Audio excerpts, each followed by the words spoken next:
Good morning. Good morning, teacher. Good morning, ma'am. Good morning, ma'am. Good morning, ma'am. Morning. Good morning.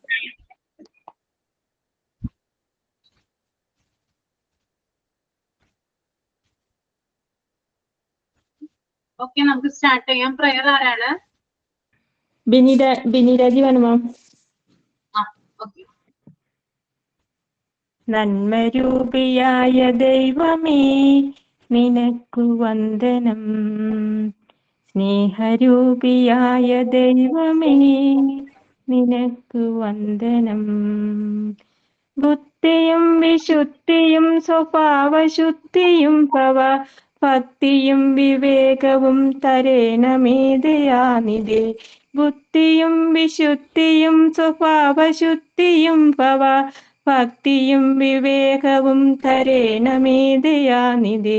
നന്മരൂപിയായ ദൈവമേ നിനക്കു വന്ദനം.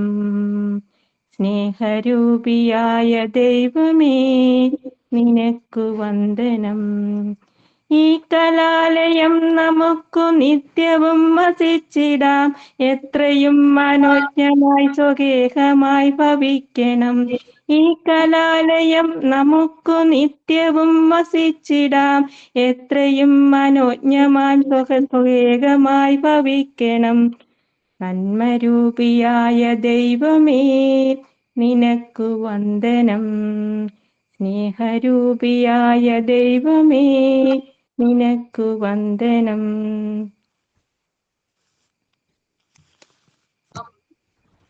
Signing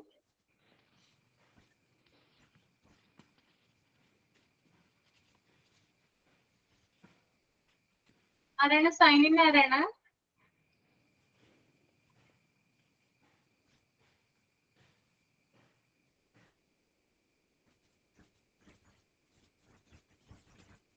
signing ആരുമില്ലേ? കേൾക്കുന്നില്ലേ ഞാൻ പറയുന്നേ? കേൾക്കുന്നുണ്ട് മാം. ആരാ അറിയത്തില്ല. കോർഡിനേറ്റർ ആരായിരുന്നു? ഒരാള് പറയൂ കേട്ടോ. സൈനിങ് ഒരാൾ പറയൂ.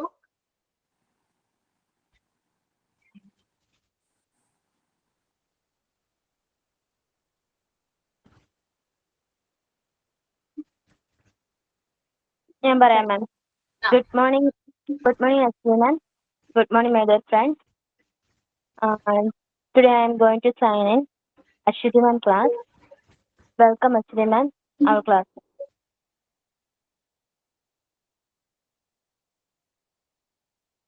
Okay.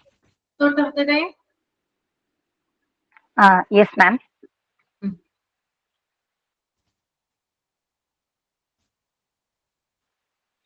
Good morning, ma'am, and good morning to all my dear friends. I am Lindsay. Today's thought is, education is the most powerful weapon which you can use to change the world. I repeat my thought. Education is the most powerful weapon which you can use to change the world. Said by Nelson Mandela. Thank you and have a nice day. Okay.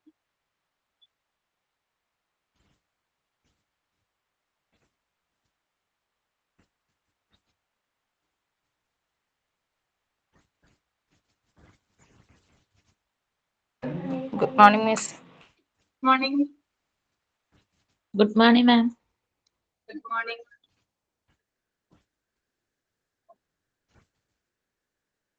ഇനി നമ്മൾ എടുക്കാനുള്ളത് canvassing and പ്രൊപ്പഗൻഡാസ് ആണല്ലേ?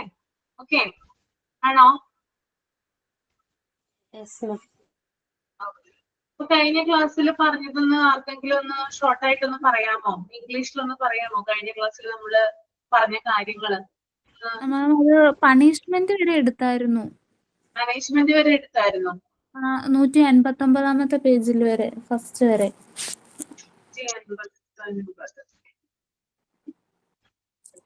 Canvassing and പ്രൊപ്പഗൻഡാസ് പറയാനില്ലേ ഇനി?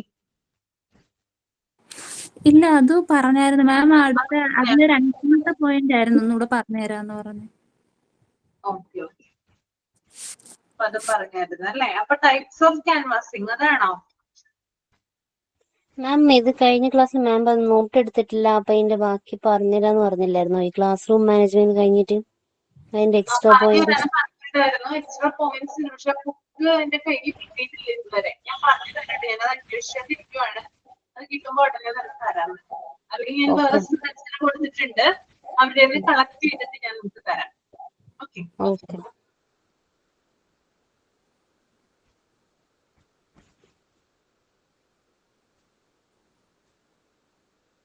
അപ്പൊ ആർക്കെങ്കിലും ഒന്ന് short ആയിട്ട് ഒന്ന് summarise ചെയ്യാമോ കഴിഞ്ഞ ക്ലാസ്സിൽ പറഞ്ഞ കാര്യങ്ങള് ഇംഗ്ലീഷില്? നിങ്ങൾക്ക് നല്ലതിന് വേണ്ടിയിട്ടാണ് ഞാൻ പറയുന്നത്, നിങ്ങളുടെ ലാംഗ്വേജ് ഇംപ്രൂവ് ചെയ്യാൻ വേണ്ടിയിട്ടാണ്. ആരെങ്കിലും കോൺഫിഡന്റ് ആണോ പറയുന്നതിന്? സാർ ടീച്ചർ ഞാൻ കഴിഞ്ഞ ക്ലാസ്സിൽ ഇല്ലായിരുന്നു. ഇല്ലായിരുന്നു. Okay okay. കഴിഞ്ഞ ക്ലാസ്സിൽ ബാക്കിയുള്ളവരുണ്ടായിരുന്നല്ലോ, അവരാരെങ്കിലും പറഞ്ഞാൽ മതി. റോഷ്നി പറയാമോ? റോഷ്നി കുഞ്ഞുമോൻ. മലയാളത്തിലോ ഫുള്ള് ഇംഗ്ലീഷില് പറ്റത്തില്ല. ശ്രമിച്ചു നോക്കാം, ഒന്ന് ട്രൈ ചെയ്ത് നോക്കുക, നമുക്ക് നോക്കാം.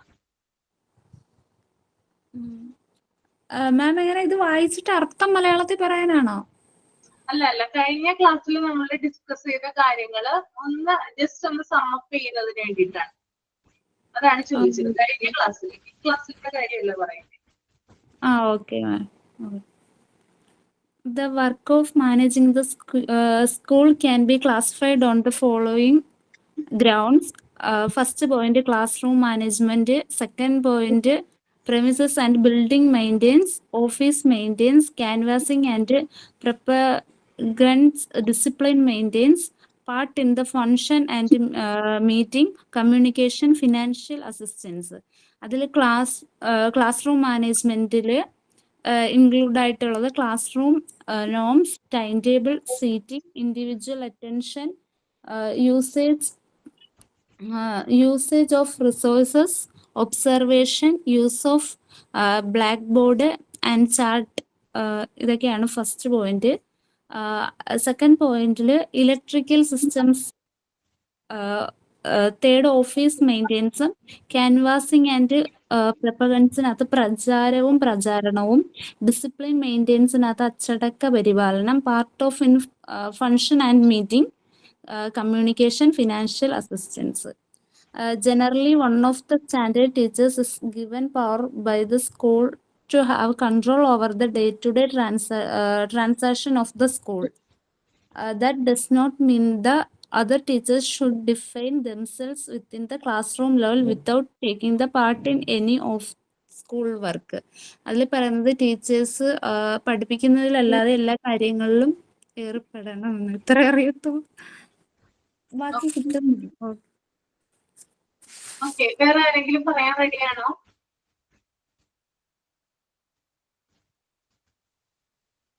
ആരും റെഡിയല്ല? നെക്സ്റ്റ് ക്ലാസ് തുടങ്ങി നമ്മള് കഴിഞ്ഞ ക്ലാസ്സിൽ ഡിസ്കസ് ചെയ്ത കാര്യങ്ങൾ ഒരാള് സമ്മപ്പ് ചെയ്യണം കേട്ടോ. ഓക്കെ, ആദ്യത്തെ ഒരു 5-10 മിനിറ്റ് നമുക്ക് അതിനു വേണ്ടി മാറ്റി വയ്ക്കാം. ഓക്കെ, നിങ്ങളുടെ ലാംഗ്വേജ് ഇംപ്രൂവ് ആവുന്നതിന് വേണ്ടിയിട്ടാണ് കേട്ടോ. ഓക്കെ, പിന്നെ അതുപോലെ തന്നെ news paper, English news paper, Hindu news പേപ്പറിന്റെ കട്ടിംഗ് ഒക്കെ നമുക്ക് മൊബൈൽ ഫോണിൽ അവൈലബിൾ ആണ്. അത് നിങ്ങൾക്ക് കിട്ടും, അത് വായിക്കാനൊക്കെ നോക്കുക. ഓക്കെ, പിന്നെ അതുപോലെ തന്നെ വീട്ടിൽ ഉള്ളവരോട്, അതായത് നമ്മുടെ മക്കളോടായാലും അല്ലെങ്കിൽ നമ്മുടെ ഫാമിലി മെമ്പേഴ്സിനോടൊക്കെ ഇംഗ്ലീഷിൽ സംസാരിക്കാം, കമ്മ്യൂണിക്കേറ്റ് ചെയ്യാനായിട്ട് ശ്രമിക്കാം. ഓക്കെ, അപ്പൊ നിങ്ങളുടെ ലാംഗ്വേജ് ഇംപ്രൂവ് ആവുന്നത് കാണാനായിട്ട് നിങ്ങൾക്ക് സാധിക്കും. അപ്പൊ നമുക്കൊന്ന് ചെയ്ത് നോക്കാം കേട്ടോ. അപ്പൊ എല്ലാ ക്ലാസ്സിലും ഒരാളോ ഒന്നില്ലെങ്കിൽ നിങ്ങൾ ഗ്രൂപ്പിൽ തന്നെ പറയാ ആരാണ് ചെയ്യേണ്ടതെന്ന്. ഇപ്പോ സൈലന്റ് പ്രയർ ഒക്കെ ചെയ്യുന്നത് പോലെ തന്നെ കോർഡിനേറ്റ് ചെയ്ത് പറയാ, അല്ലെങ്കിൽ ഞാൻ വിളിക്കുന്ന ആള് സമ്മപ്പ് ചെയ്യാനായിട്ട് റെഡി ആയിട്ട് നിൽക്കുക കേട്ടോ. അപ്പൊ കഴിഞ്ഞ ക്ലാസ്സിൽ എന്താണോ, അപ്പൊ ഇന്ന് എന്താണോ ഞാൻ പഠിപ്പിക്കുന്നത് അല്ലെങ്കിൽ പറയുന്നത്, നിങ്ങൾ ഡിസ്കസ് ചെയ്യുന്ന കാര്യങ്ങള്, അത് നമുക്ക് നെക്സ്റ്റ് ക്ലാസ്സിൽ ഷോർട്ട് ആയിട്ടൊന്ന് സമ്മപ്പ് ചെയ്യാം. അപ്പൊ എല്ലാവരും റെഡിയല്ലേ? ഇതിന് ഓക്കെ ആണല്ലോ? ആർക്കും ഡിസഗ്രിമെന്റ് ഒന്നും ഇല്ലല്ലോ?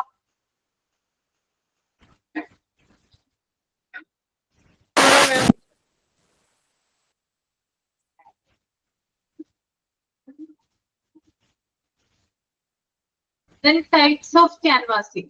Okay, types of canvassing: indoor canvassing, negative canvassing. പലതരത്തിലുള്ള ക്യാൻവാസിങ്ങുകളാണ് ഇവിടെ കൊടുത്തിട്ടുള്ളത് കേട്ടോ. ഗ്രീഷ്മ ഒന്ന് വായിച്ചൊന്ന് എക്സ്പ്ലെയിൻ ചെയ്യൂ. ടൈപ്സ് ഓഫ് ക്യാൻവാസിംഗ് തുടങ്ങി നെഗറ്റീവ് ക്യാൻവാസിംഗ് വരെ.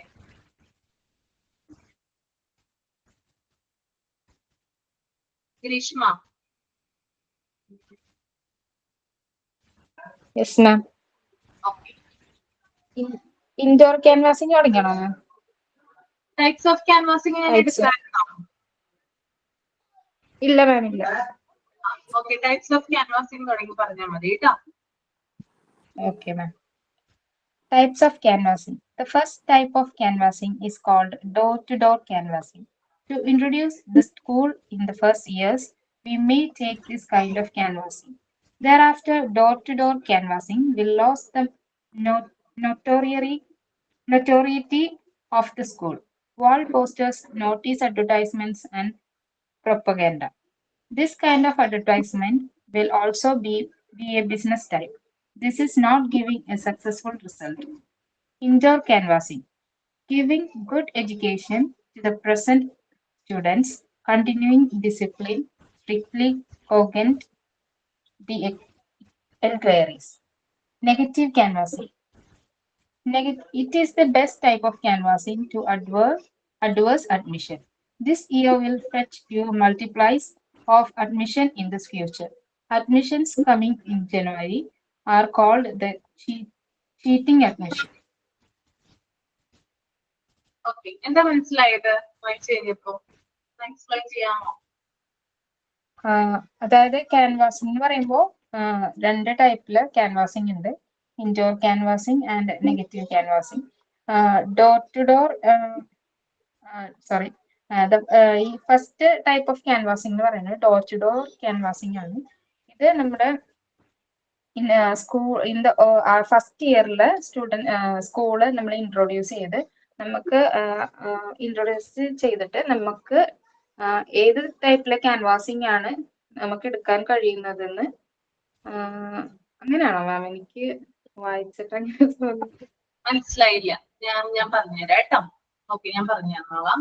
അതായത് നമുക്ക് രണ്ട് തരത്തിലുള്ള ക്യാൻവാസിംഗ് ഉണ്ടെന്ന് പറഞ്ഞു.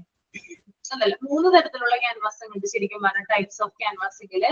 അതിനകത്ത് ഒന്നാണ് ഡോർ ടു ഡോർ ക്യാൻവാസിംഗ് എന്ന് പറയുന്നത്. അതായത് നമ്മൾക്കറിയാം, അതായത് വീടുകൾ തോറും ടീച്ചേഴ്സ് എന്ത് ചെയ്യുന്നുണ്ട്, കയറി ഇറങ്ങും അല്ലെ, അഡ്മിഷൻ കിട്ടുന്നതിന് വേണ്ടിയിട്ട്. കഴിഞ്ഞ ക്ലാസ്സിൽ പറഞ്ഞായിരുന്നു, ഒരു ഏപ്രിൽ മെയ് മാസങ്ങളൊക്കെ ആകുമ്പോൾ വെക്കേഷൻ ടൈമിൽ എന്ത് ചെയ്യാറുണ്ട്, ടീച്ചേഴ്സ് എല്ലാവരും കൂടി അല്ലെങ്കിൽ കുറച്ച് ടീച്ചേഴ്സിനെ സെലക്ട് ചെയ്തിട്ട് വീടിനടുത്തുള്ള അല്ലെങ്കിൽ കുറച്ച് അകലെയുള്ള സ്ഥലങ്ങളിലൊക്കെ എന്ത് ചെയ്യാറുണ്ട്, ടീച്ചേഴ്സ് പോകാറുണ്ട്.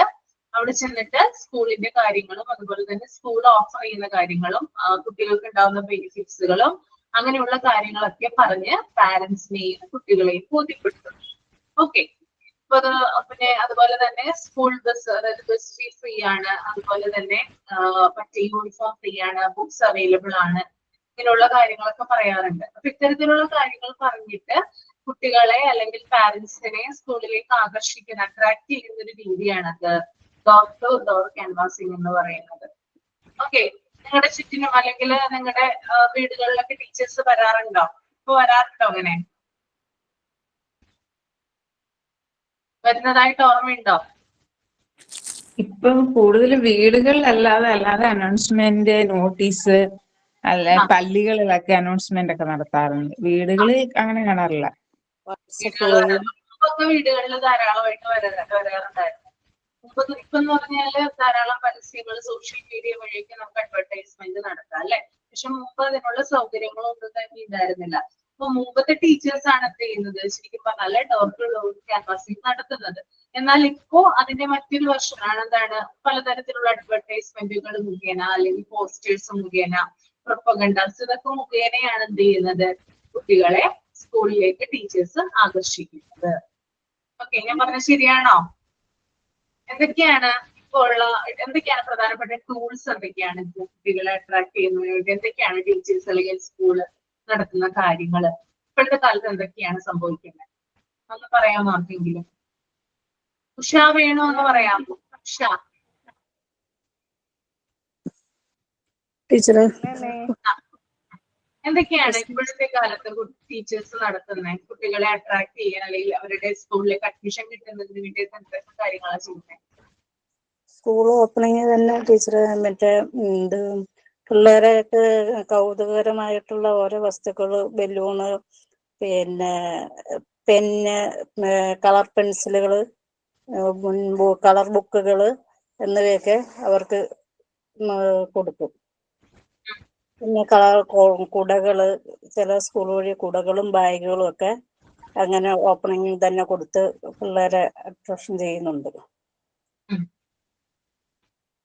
പിന്നെ സ്കൂള് നല്ല അലങ്കരിച്ച് നല്ല രീതിയിലൊക്കെ ചെയ്യുമ്പോ തന്നെ പിള്ളേർക്ക് പിന്നെ കാണുമ്പോ തന്നെ നല്ലൊരു ഇത് തോന്നും, സ്കൂളിലേക്ക് വരാനുള്ള ഒരു പ്രേരണ ഉണ്ടാവും.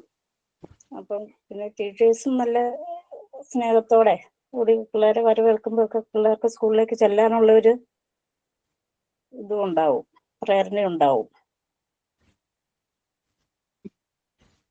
ഓക്കെ, വേറെ ആർക്കെങ്കിലും എന്തെങ്കിലും പറയാനുണ്ടോ ക്യാൻവാസിങ്ങിനെ കുറിച്ചിട്ടോ? മാം, എനിക്ക് തോന്നുന്നത് പിള്ളേരെക്കാളും കൂടുതൽ നമുക്ക് പാരൻസിനെയാണ് ക്യാൻവാസ് ചെയ്യേണ്ടതെന്ന്. കാരണം അവിടുത്തെ സ്കൂളിന്റെ ടീച്ചേഴ്സ് എല്ലാം കൂടുതലായിട്ട് പാരൻസിനെ പറഞ്ഞ് മനസ്സിലാക്കിയാൽ മാത്രമേ പിള്ളേരെ അവരങ്ങോട്ടേക്ക് വിടുള്ളൂ.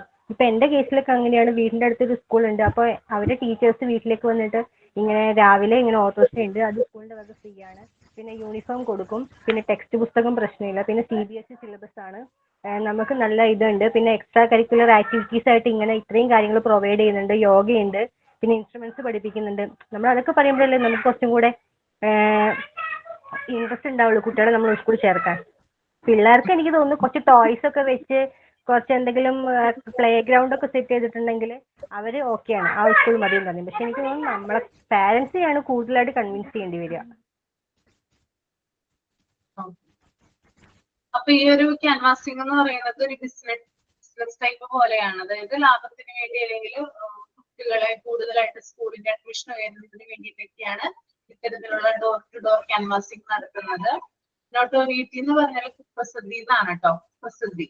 ഓക്കെ, അതായത് ഇത്തരത്തിലുള്ള ക്യാൻവാസിംഗ് സ്കൂളിന്റെ പ്രസിദ്ധിയെ ഇല്ലാതാക്കും. കാരണം ആളുകൾക്കിടയിൽ മോശം ചില അഭിപ്രായങ്ങൾ ഉണ്ടാവാനായിട്ട് സാധ്യതയുണ്ട്. അവര് ആ സ്കൂളുകാർ അല്ലെങ്കിൽ ആ സ്കൂളിലെ ടീച്ചേഴ്സ് അവർക്ക് അഡ്മിഷൻ കിട്ടുന്നതിന് വേണ്ടിയിട്ട് വീടുകൾ തോറും കയറി ഇറങ്ങുന്നു. അപ്പോ ആ ഒരു ബാഡ് ഇമേജ് ആണ് ഇത്തരത്തിലുള്ള എന്താ പറയാ ഡോർ ടു ഡോർ ക്യാൻവാസിംഗ് മൂലം ആളുകൾക്കിടയിൽ ഉണ്ടാകും. ചില ആളുകൾക്കിടയിൽ ചില സംസാരങ്ങൾ ഉണ്ടാകാം. നമ്മുടെ സംസാരത്തിലായാലും നമ്മളായാലും പറയുമല്ലോ, അവർ കയറി ഇറങ്ങുവാണ്, അപ്പൊ ആ സ്കൂളുകാരെ ഏത് സമയവും വരികയാണ്, ഇന്നത് തരാം എന്ന് പറയാം. അപ്പോ അവർക്ക് അവരുടെ സ്കൂളിലേക്ക് നമ്മുടെ കുട്ടികളെ ആക്കുന്നതിന് വേണ്ടിയിട്ടാണ് അങ്ങനെയുള്ള കാര്യങ്ങളൊക്കെ പറയുന്നത്. നമുക്ക് ഒന്ന് ചിന്തിച്ച് നോക്കിയാൽ തന്നെ മനസ്സിലാകും. അപ്പൊ ഇതൊരു ബിസിനസ് ടൈപ്പ് ഉള്ള ഒരു എന്താ പറയാ ക്യാൻവാസിംഗ് ആണിത്, ഡോർ ക്യാൻവാസിംഗ് എന്ന് പറയുന്നത്. ഇതൊരു സക്സസ്ഫുൾ ആയിട്ടുള്ള റിസൾട്ട് കുട്ടികൾക്ക് ഉണ്ടാക്കുന്നില്ല. ഓക്കെ, കേവലം നല്ല സ്കൂളാണെങ്കിൽ ഇതുപോലെ ക്യാൻവാസ് ചെയ്യേണ്ട ആവശ്യമില്ലല്ലോ, എല്ലാവരും അറിഞ്ഞുകൊണ്ട് പോവുമല്ലോ. അതെ, നമ്മള് അറിഞ്ഞുകൊണ്ട് തന്നെ പോകും. പക്ഷെ ഇത് നമ്മളെ തേടി വരികയാണ്. അതാണ് ഡോർ ടു ഡോർ ക്യാൻവാസിന്റെ പ്രത്യേകത. നമ്മളെ തേടിയാണ് എന്ത് ചെയ്യുന്നത്, വരുന്നത് അല്ലെ. ഇപ്പൊ ചില ആളുകൾ മാർക്കറ്റിങ്ങിന്റെ ഭാഗമായിട്ടൊക്കെ ചില പ്രൊഡക്റ്റ് കൊണ്ടൊക്കെ നമ്മുടെ വീട്ടിൽ വരാറില്ലേ, അതുമായിട്ട് ഇതിന്റെ സിമിലർ ചെയ്യാവുന്നതാണ് കേട്ടോ. നമുക്കതുമായിട്ട് സിമിലാരിറ്റി ഉണ്ട്. അപ്പോ ഒരു നല്ല റിസൾട്ട് ഉണ്ടാക്കുന്നില്ല, ഡോർ ടു ഡോർ ക്യാൻവാസിംഗ് ഉണ്ടാക്കുന്നില്ല. ഓക്കെ, പിന്നെ പോസ്റ്റേഴ്സ്, അതുപോലെ നോട്ടീസ്, അഡ്വർടൈസ്മെന്റ്, പ്രൊപ്പഗണ്ടാസ് ഇതൊക്കെ ഇതിന്റെ ഭാഗമായിട്ട് പ്രൊവൈഡ് ചെയ്യുന്നതാണ്. ഓക്കെ, ക്ലിയർ ആയോ? Door to door canvassing clear ആണോ? Yes ma'am. അടുത്തതാണ് ഇൻഡോർ ക്യാൻവാസിംഗ്. എന്താണ് ഇൻഡോർ ക്യാൻവാസിംഗ് എന്ന് നോക്കാം. Giving good education to the present students, continuing discipline, strictly caution the enquiries. അതായത് എന്താ പറയാ, നമ്മള് ഇൻഡോർ ക്യാൻവാസിംഗ് എന്ന് പറയുന്ന ഒരു ബെസ്റ്റ് ടൈപ്പ് ഓഫ് ക്യാൻവാസിംഗ് ആണ്. അതായത് ഈ ക്യാൻവാസിംഗ് എന്നതുകൊണ്ട് ഉദ്ദേശിക്കുന്നത് നിലവിലുള്ള കുട്ടികൾക്ക്, അതായത് പ്രസന്റ്, അതായത് അവിടെ പഠിക്കുന്ന കുട്ടികൾക്ക് നല്ല രീതിയിലുള്ള വിദ്യാഭ്യാസം കൊടുക്കുക. ഓക്കെ, അതുപോലെ തന്നെ അച്ചടക്കം പാലിക്കുക, ഡിസിപ്ലിൻ കണ്ടിന്യൂ ചെയ്യുക, സ്ട്രിക്റ്റ് ആയിട്ടുള്ള കാര്യങ്ങൾ ഫോളോ ചെയ്യുക. ഇതിലൂടെ എന്താണ് ഒരു നല്ല രീതിയിലുള്ള ഒരു വിദ്യാഭ്യാസം അല്ലെങ്കിൽ നല്ല രീതിയിലുള്ള ഒരു മെത്തേഡാണ് കുട്ടികളിലേക്ക് പോകുന്നത്. അപ്പൊ ഇത്തരം കാര്യങ്ങൾ ചെയ്യുന്ന സ്കൂളുകൾക്ക് ഡോർ ടു ഡോർ ക്യാൻവാസിംഗ് നടത്തേണ്ട ആവശ്യമില്ല. അവര് കുട്ടികൾക്ക് നല്ല രീതിയിൽ വിദ്യാഭ്യാസം കൊടുക്കുന്നുണ്ട്, ഫാമിലിയെ പോലെ തന്നെ സ്കൂളിൽ ഡിസിപ്ലിൻ പാലിക്കുന്നുണ്ട്, അതുപോലെ സ്ട്രിക്റ്റ് ആയിട്ടുള്ള കാര്യങ്ങൾ ഫോളോ ചെയ്യുന്നുണ്ട്. ഇത്തരം കാര്യങ്ങളിലൂടെ ഈ സ്കൂളിന്റെ പ്രസിദ്ധി വർദ്ധിക്കും അല്ലെ? അതായത് എല്ലായിടത്തും അത് ഫേമസ് ആണ്. ആ സ്കൂളിനെ കുറിച്ച് ആളുകൾ വാതാവരത്ത് സംസാരിക്കും. അപ്പോ ഈ സ്കൂളിലെ ആളുകൾക്ക് എന്ത് ചെയ്യേണ്ട, അല്ലെങ്കിൽ ടീച്ചേഴ്സ് എന്ത് ചെയ്യേണ്ട, വീടുകൾ തോറും കയറിയിറങ്ങേണ്ട ആവശ്യമില്ല. പാരന്റ്സ് ആയാലും കുട്ടികളായാലും സ്കൂളിലേക്കാണ് അന്വേഷിച്ചു വരിക. ഒരു തരത്തിലുള്ള മാർക്കറ്റിങ്ങിന്റെയോ ഒന്നിന്റെയോ നമുക്ക് ആവശ്യമുള്ളൂ. നിങ്ങളുടെ അടുത്ത് അങ്ങനെ ഏതെങ്കിലും ഒരു സ്കൂളുണ്ടോ? ഞങ്ങളുടെ സ്കൂളിൽ അങ്ങനെ ടീച്ചറെ, ഞങ്ങൾ ജൂൺ 1 തൊട്ടാണ് ഞങ്ങൾ അഡ്മിഷൻ തുടങ്ങുന്നേ. നമുക്ക് 30 പേര് മതി. അപ്പം നമുക്ക് ഇഷ്ടംകൂടി പിള്ളേരുണ്ട്. എല്ലാരും ഞങ്ങളോട് ചോദിക്കും, നിങ്ങൾ എന്താ അഡ്മിഷൻ നേരത്തെ തുടങ്ങാത്തേന്ന്. ഞങ്ങൾ പറയും ഞങ്ങൾക്കുള്ള പിള്ളേരാണ്, ഞങ്ങൾക്ക് വന്നോളൂ എന്ന് പറയും. നമുക്ക് കുറേ പിള്ളേര് വരും ടീച്ചറെ. നമ്മളിവിടെ സ്കൂളിൽ ശിശുമന്ദിരം എന്ന് പറഞ്ഞൊരു സ്കൂൾ, LKG സ്കൂൾ നടത്തുന്നതാണ്.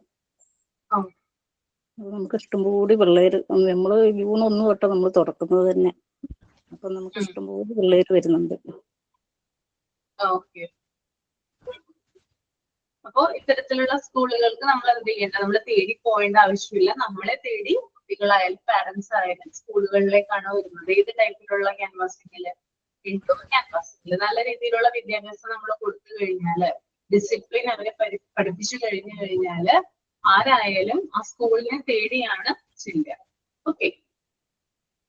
നെക്സ്റ്റ് വൺ ആണ് നെഗറ്റീവ് ക്യാൻവാസിംഗ്. നെഗറ്റീവ് ക്യാൻവാസിംഗ് എന്ന് പറയുന്നത്, it is the best type of canvassing to adverse admission. This year will fetch you multiples of admission in future. Admissions coming in January are called the cheating admission. അതായത് negative canvassing എന്ന് പറയുന്നത് കൂടുതലായിട്ട്, അതായത് adverse ആയിട്ടുള്ള admission എടുക്കുക, അതായത് admission പോരാതെ വരിക. അപ്പൊ നമ്മൾക്കറിയാം, സാധാരണ അക്കാദമിക് ഇയർ സ്റ്റാർട്ട് ചെയ്യുന്നതിന് മുമ്പാണ് നമ്മൾ അഡ്മിഷൻ എടുക്കുന്നത് അല്ലെ? പക്ഷെ നെഗറ്റീവ് ക്യാൻവാസിംഗ് എന്ന് പറഞ്ഞാല് അഡ്മിഷൻസ് ഏത് സമയത്തും എടുക്കാം. ഓക്കെ. ചില കുട്ടികള് എന്താ പറയുക, ജൂണിലായിരിക്കും അക്കാദമിക് ഇയർ തുടങ്ങുക. ചില കുട്ടികൾ വന്ന് ചേരുന്നത് ഡിസംബറിലോ, ഒരു 3-4-5 മാസം കഴിഞ്ഞ് ഡിസംബറിലോ ജനുവരിയിലോ ആയിരിക്കും, അല്ലെങ്കിൽ ലേറ്റ് ആയിട്ടായിരിക്കും അത് ചേരുന്നത്. അപ്പൊ അത്തരത്തിലുള്ള അഡ്മിഷൻ കൊടുക്കുന്ന സ്കൂളുകളുണ്ട്. ഇത്തരത്തിലുള്ള അഡ്മിഷൻ കൊടുത്തു കഴിഞ്ഞാൽ എന്താണ്, കുട്ടികള് ശരിയായ രീതിയിലുള്ള ഒരു പഠനമായിരിക്കില്ല അവിടെ നടക്കുന്നത്. ഓക്കെ. ഒരു കുട്ടിക്കല്ലട്ടോ ഞാനീ പറയുന്നത്, ധാരാളം കുട്ടികൾക്ക് ഇങ്ങനെ അഡ്മിഷൻ കൊടുത്തു കഴിയുമ്പോൾ അത്തരത്തിലുള്ള ക്യാൻവാസിങ് അല്ലെങ്കിൽ അത്തരത്തിൽ ആളുകളെ എന്താ പറയുക ചേർക്കുന്ന രീതിയെ നമുക്ക് എന്ത് പറയാം, നെഗറ്റീവ് ക്യാൻവാസിങ് എന്ന് പറയാം. ഓക്കെ. പിന്നെ അതുപോലെ തന്നെ admission coming in January are called the cheating admission. അപ്പൊ ഇത്തരത്തിലുള്ള, അതായത് ഈ ലേറ്റ് ആയിട്ട് ജോയിൻ ആകുന്ന കുട്ടികളുടെ അഡ്മിഷനെ നമുക്ക് ചീറ്റിംഗ് അഡ്മിഷൻ എന്നതുകൊണ്ട്. ഓക്കെ. ഇപ്പൊ 3 ക്യാൻവാസിങ്ങും ഒക്കെയാണോ? 3 എണ്ണം മനസ്സിലായോ? ഒക്കെയാണ്.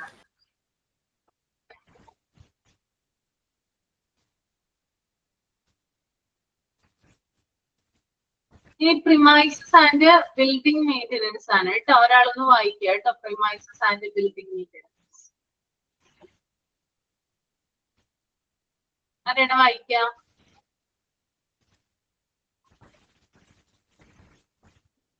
ഞാൻ വായിക്കാം. Premises and building maintenance. The school premises consist of main buildings, sheds, temporary buildings, toilets and urinal, water tanks and water sources, verandas, playground, gardens, footpath, etc.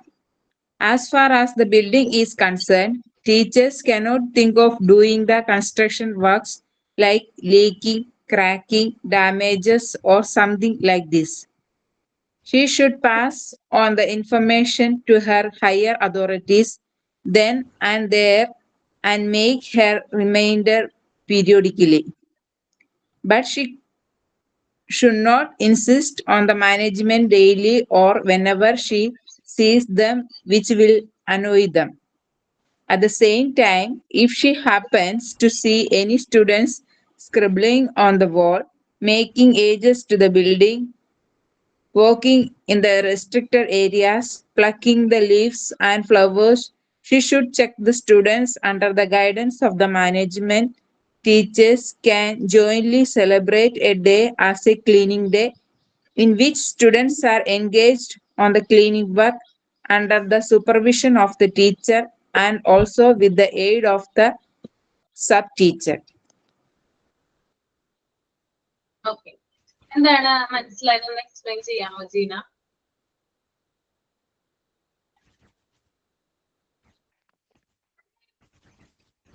എന്നോട് ചോദിക്കണേ? ജീന ജീന ജീനയല്ലേ വായിച്ചത് ഇപ്പോ? Yes, ma'am. ഒന്ന് എക്സ്പ്ലെയിൻ ചെയ്യാമോ?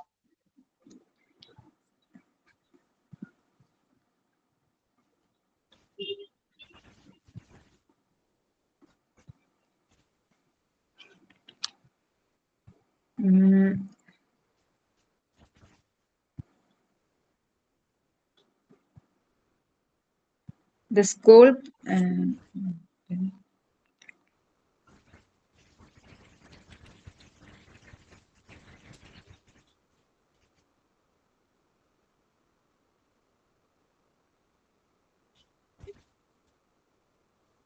ഒരു സ്കൂള് അതിന്റെ main buildings എന്ന് പറയുന്നത് sheds, temporary buildings, toilets and urinals, water tank and water sources, verandas, playground, garden, footpath, etc. ആണ്. അതൊക്കെയാണ് ഒരു സ്കൂളിന്റെ ഇതിൽ പരിധിയിൽ വരുന്നത്. And as far as okay, ഞാൻ തന്നെ പറയാം കേട്ടോ. പറയാൻ പറ്റുന്നില്ലെങ്കിൽ ഞാൻ തന്നെ പറയാം. വേറെ ആർക്കെങ്കിലും പറയാൻ പറ്റുന്നുണ്ടോ നോക്കുമെന്ന്? ആരെങ്കിലും റെഡിയാണോ പറയാനായിട്ട്? ഇത് മനസ്സിലായവര്? മാം സിമ്പിൾ ആയിട്ട് ഷോർട്ട് ആയിട്ട് പറഞ്ഞാൽ മതിയോ? എന്താണ്?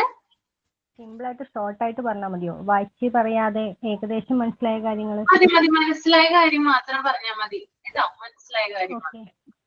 ഒരു സ്കൂളിന്റെ മെയിൻ്റനൻസ് ഏറ്റവും വലിയൊരു കാര്യമാണ്. അതായത് വരാന്ത, പ്ലേ ഗ്രൗണ്ട്, ഫുട്പാത്ത് എന്നിവയെല്ലാം, വാട്ടർ സോഴ്സുകൾ, എല്ലാ ഭാഗങ്ങളും, ടോയ്ലറ്റ്സ്, ബിൽഡിങ്സ് എല്ലാം നല്ലോണം പരിപാലിക്കേണ്ടത് എല്ലാവരുടെയും കടമയാണ്.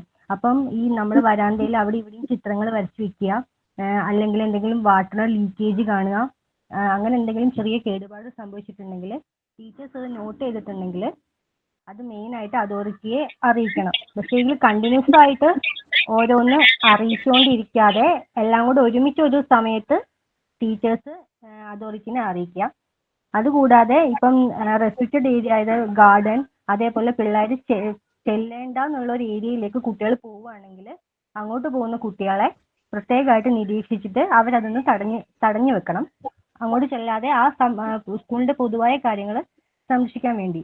പിന്നെ നമുക്ക് വേണമെങ്കിൽ മന്ത്ലി അല്ലെങ്കിൽ വീക്ക്ലി ഒരു ദിവസം ക്ലീനിങ് ഡേ ആയിട്ട് ആചരിക്കാം, ആ സ്കൂളിന്റെ മെയിൻ്റനൻസ് നല്ലോണം നടത്താൻ വേണ്ടിയിട്ട്. അത്രയല്ലേ ഉള്ളൂ മാം മെയിൻ ആയിട്ട്. അതൊരു ടീച്ചറിന്റെ നേതൃത്വത്തിൽ വീക്ക്ലി ഓർ മന്ത്ലി നമുക്കൊരു ക്ലീനിങ് ഡേ ആയിട്ട് ആചരിക്കാം. അതായത് സ്കൂളും സറൗണ്ടിങ്സ് ഒക്കെ കുറച്ച് നീറ്റായിട്ട് ക്ലീൻ ആയിട്ട് പരിപാലിക്കാൻ വേണ്ടിയിട്ട്. School premises consist of main buildings. അതായത് ഈ കെട്ടിട പരിപാലനം എന്ന് പറയുന്നത്, സ്കൂളിന്റേതായിട്ടുള്ള കെട്ടിട പരിപാലനം എന്ന് പറയുന്നത് മെയിൻ ബിൽഡിങ്സുകൾ, അതായത് സ്കൂളിലെ മെയിൻ ആയിട്ടുള്ള ബിൽഡിങ്സുകൾ ഉണ്ടാകും. അതുപോലെ ഷെഡുകൾ ഉണ്ടാകുന്നത് അല്ലെ, അതായത് പല പല സാധനങ്ങൾക്ക് സ്റ്റോർ ചെയ്യുന്നതിന് വേണ്ടിയിട്ട് ഷെഡുകൾ ഉണ്ടാകാം. അതുപോലെ ടെമ്പററി ബിൽഡിങ്സ് ഉണ്ടാകാം, താൽക്കാലികമായിട്ട് പണിതിട്ടുള്ള ബിൽഡിങ്സ് ഉണ്ടാകാം.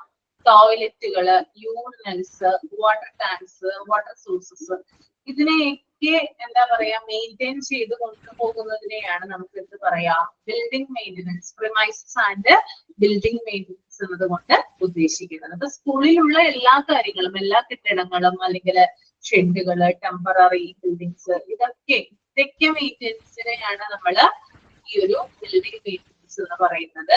അതുപോലെ തന്നെ വരാന്താസ്, പ്ലേ ഗ്രൗണ്ട്, ഗാർഡൻ, ഫുട്പാത്ത്സ്, ഇതൊക്കെ ഇതിനകത്ത് ബിൽഡിംഗ് മെയിൻ്റനൻസിൽ വരുന്ന ചില ഫാക്ടേഴ്സ് ആണ്. ഓക്കെ, അതുപോലെ തന്നെ ഇവിടെ ഒരു പ്രധാനപ്പെട്ട ഒരു കാര്യം പറയുന്നുണ്ട്. As far as the building is concerned, teachers cannot think of doing the construction work like leaking, cracking, damage or something like this she should pass on the information to her higher authorities then and there and make her reminder periodically. അതായത് ഇപ്പോ ഇതുമായി ബന്ധപ്പെട്ട് building മെയിൻ്റെനൻസുമായി ബന്ധപ്പെട്ട് എന്തെങ്കിലും ഒരു കാര്യം ടീച്ചറിന്റെ ശ്രദ്ധയിൽപ്പെട്ടാൽ ചിലപ്പോ ലീക്കേജ് ഉണ്ടാവാം, അല്ലെങ്കിൽ ക്രാക്കിംഗ്, ഡാമേജസ്, അങ്ങനെ എന്തെങ്കിലും ആവട്ടെ. ഇപ്പൊ ഒരു കെട്ടിടത്തെ സംബന്ധിച്ച് അല്ലെങ്കിൽ ഒരു റൂമിനെ സംബന്ധിച്ച് എന്തെങ്കിലും ഒരു ഡാമേജോ എന്തെങ്കിലും ലീക്കേജോ ഉണ്ടായി കഴിഞ്ഞാല് ടീച്ചർ അത് മെയിൻറ്റെയിൻ, അത് എന്താ പറയാ, റിപ്പയർ ചെയ്യാനായിട്ട് നിൽക്കണ്ട, മറിച്ച് അത് ഹയർ അതോറിറ്റീസിന്റെ ശ്രദ്ധയിൽപ്പെടുത്തുകയാണ് വേണ്ടത്. എന്തെങ്കിലും കാര്യങ്ങൾ ഉണ്ടാവും. ഇപ്പോ പഴയ കെട്ടിടങ്ങളൊക്കെ ആണെങ്കിൽ നിങ്ങൾ പഴയ സ്കൂൾ കെട്ടിടങ്ങളൊക്കെ കണ്ടിട്ടുണ്ടാവുമല്ലോ. അപ്പൊ അതായത് കോൺക്രീറ്റ് അല്ലാത്ത, നമ്മുടെ വാക്കിയല്ലാത്ത ഓടിട്ട അല്ലെങ്കിൽ ഓലമയൊന്നുമില്ല. ചില സ്കൂളുകളൊക്കെ ഓടിട്ട സ്കൂളുകളുണ്ട്, ഗവൺമെന്റ് സ്കൂളുകളായാലും എയ്ഡഡ് സ്കൂളുകളായാലും.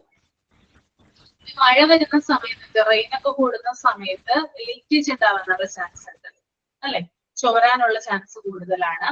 അതുപോലെ തന്നെ കാറ്റുണ്ടാകുന്ന സമയത്തൊക്കെ ഓട് പൊട്ടാനുള്ള സാധ്യത കൂടുതലാണ്. അപ്പൊ ഇത്തരത്തിലുള്ള കാര്യങ്ങളൊക്കെ ശ്രദ്ധയിൽ പെട്ട് കഴിഞ്ഞാൽ അത് റിപ്പയർ ചെയ്യാൻ നിൽക്കാതെ ഉടനെ തന്നെ എന്ത് ചെയ്യണം, അത് ഹയർ അതോറിറ്റീസിനെ അറിയിക്കേണ്ടതാണ്.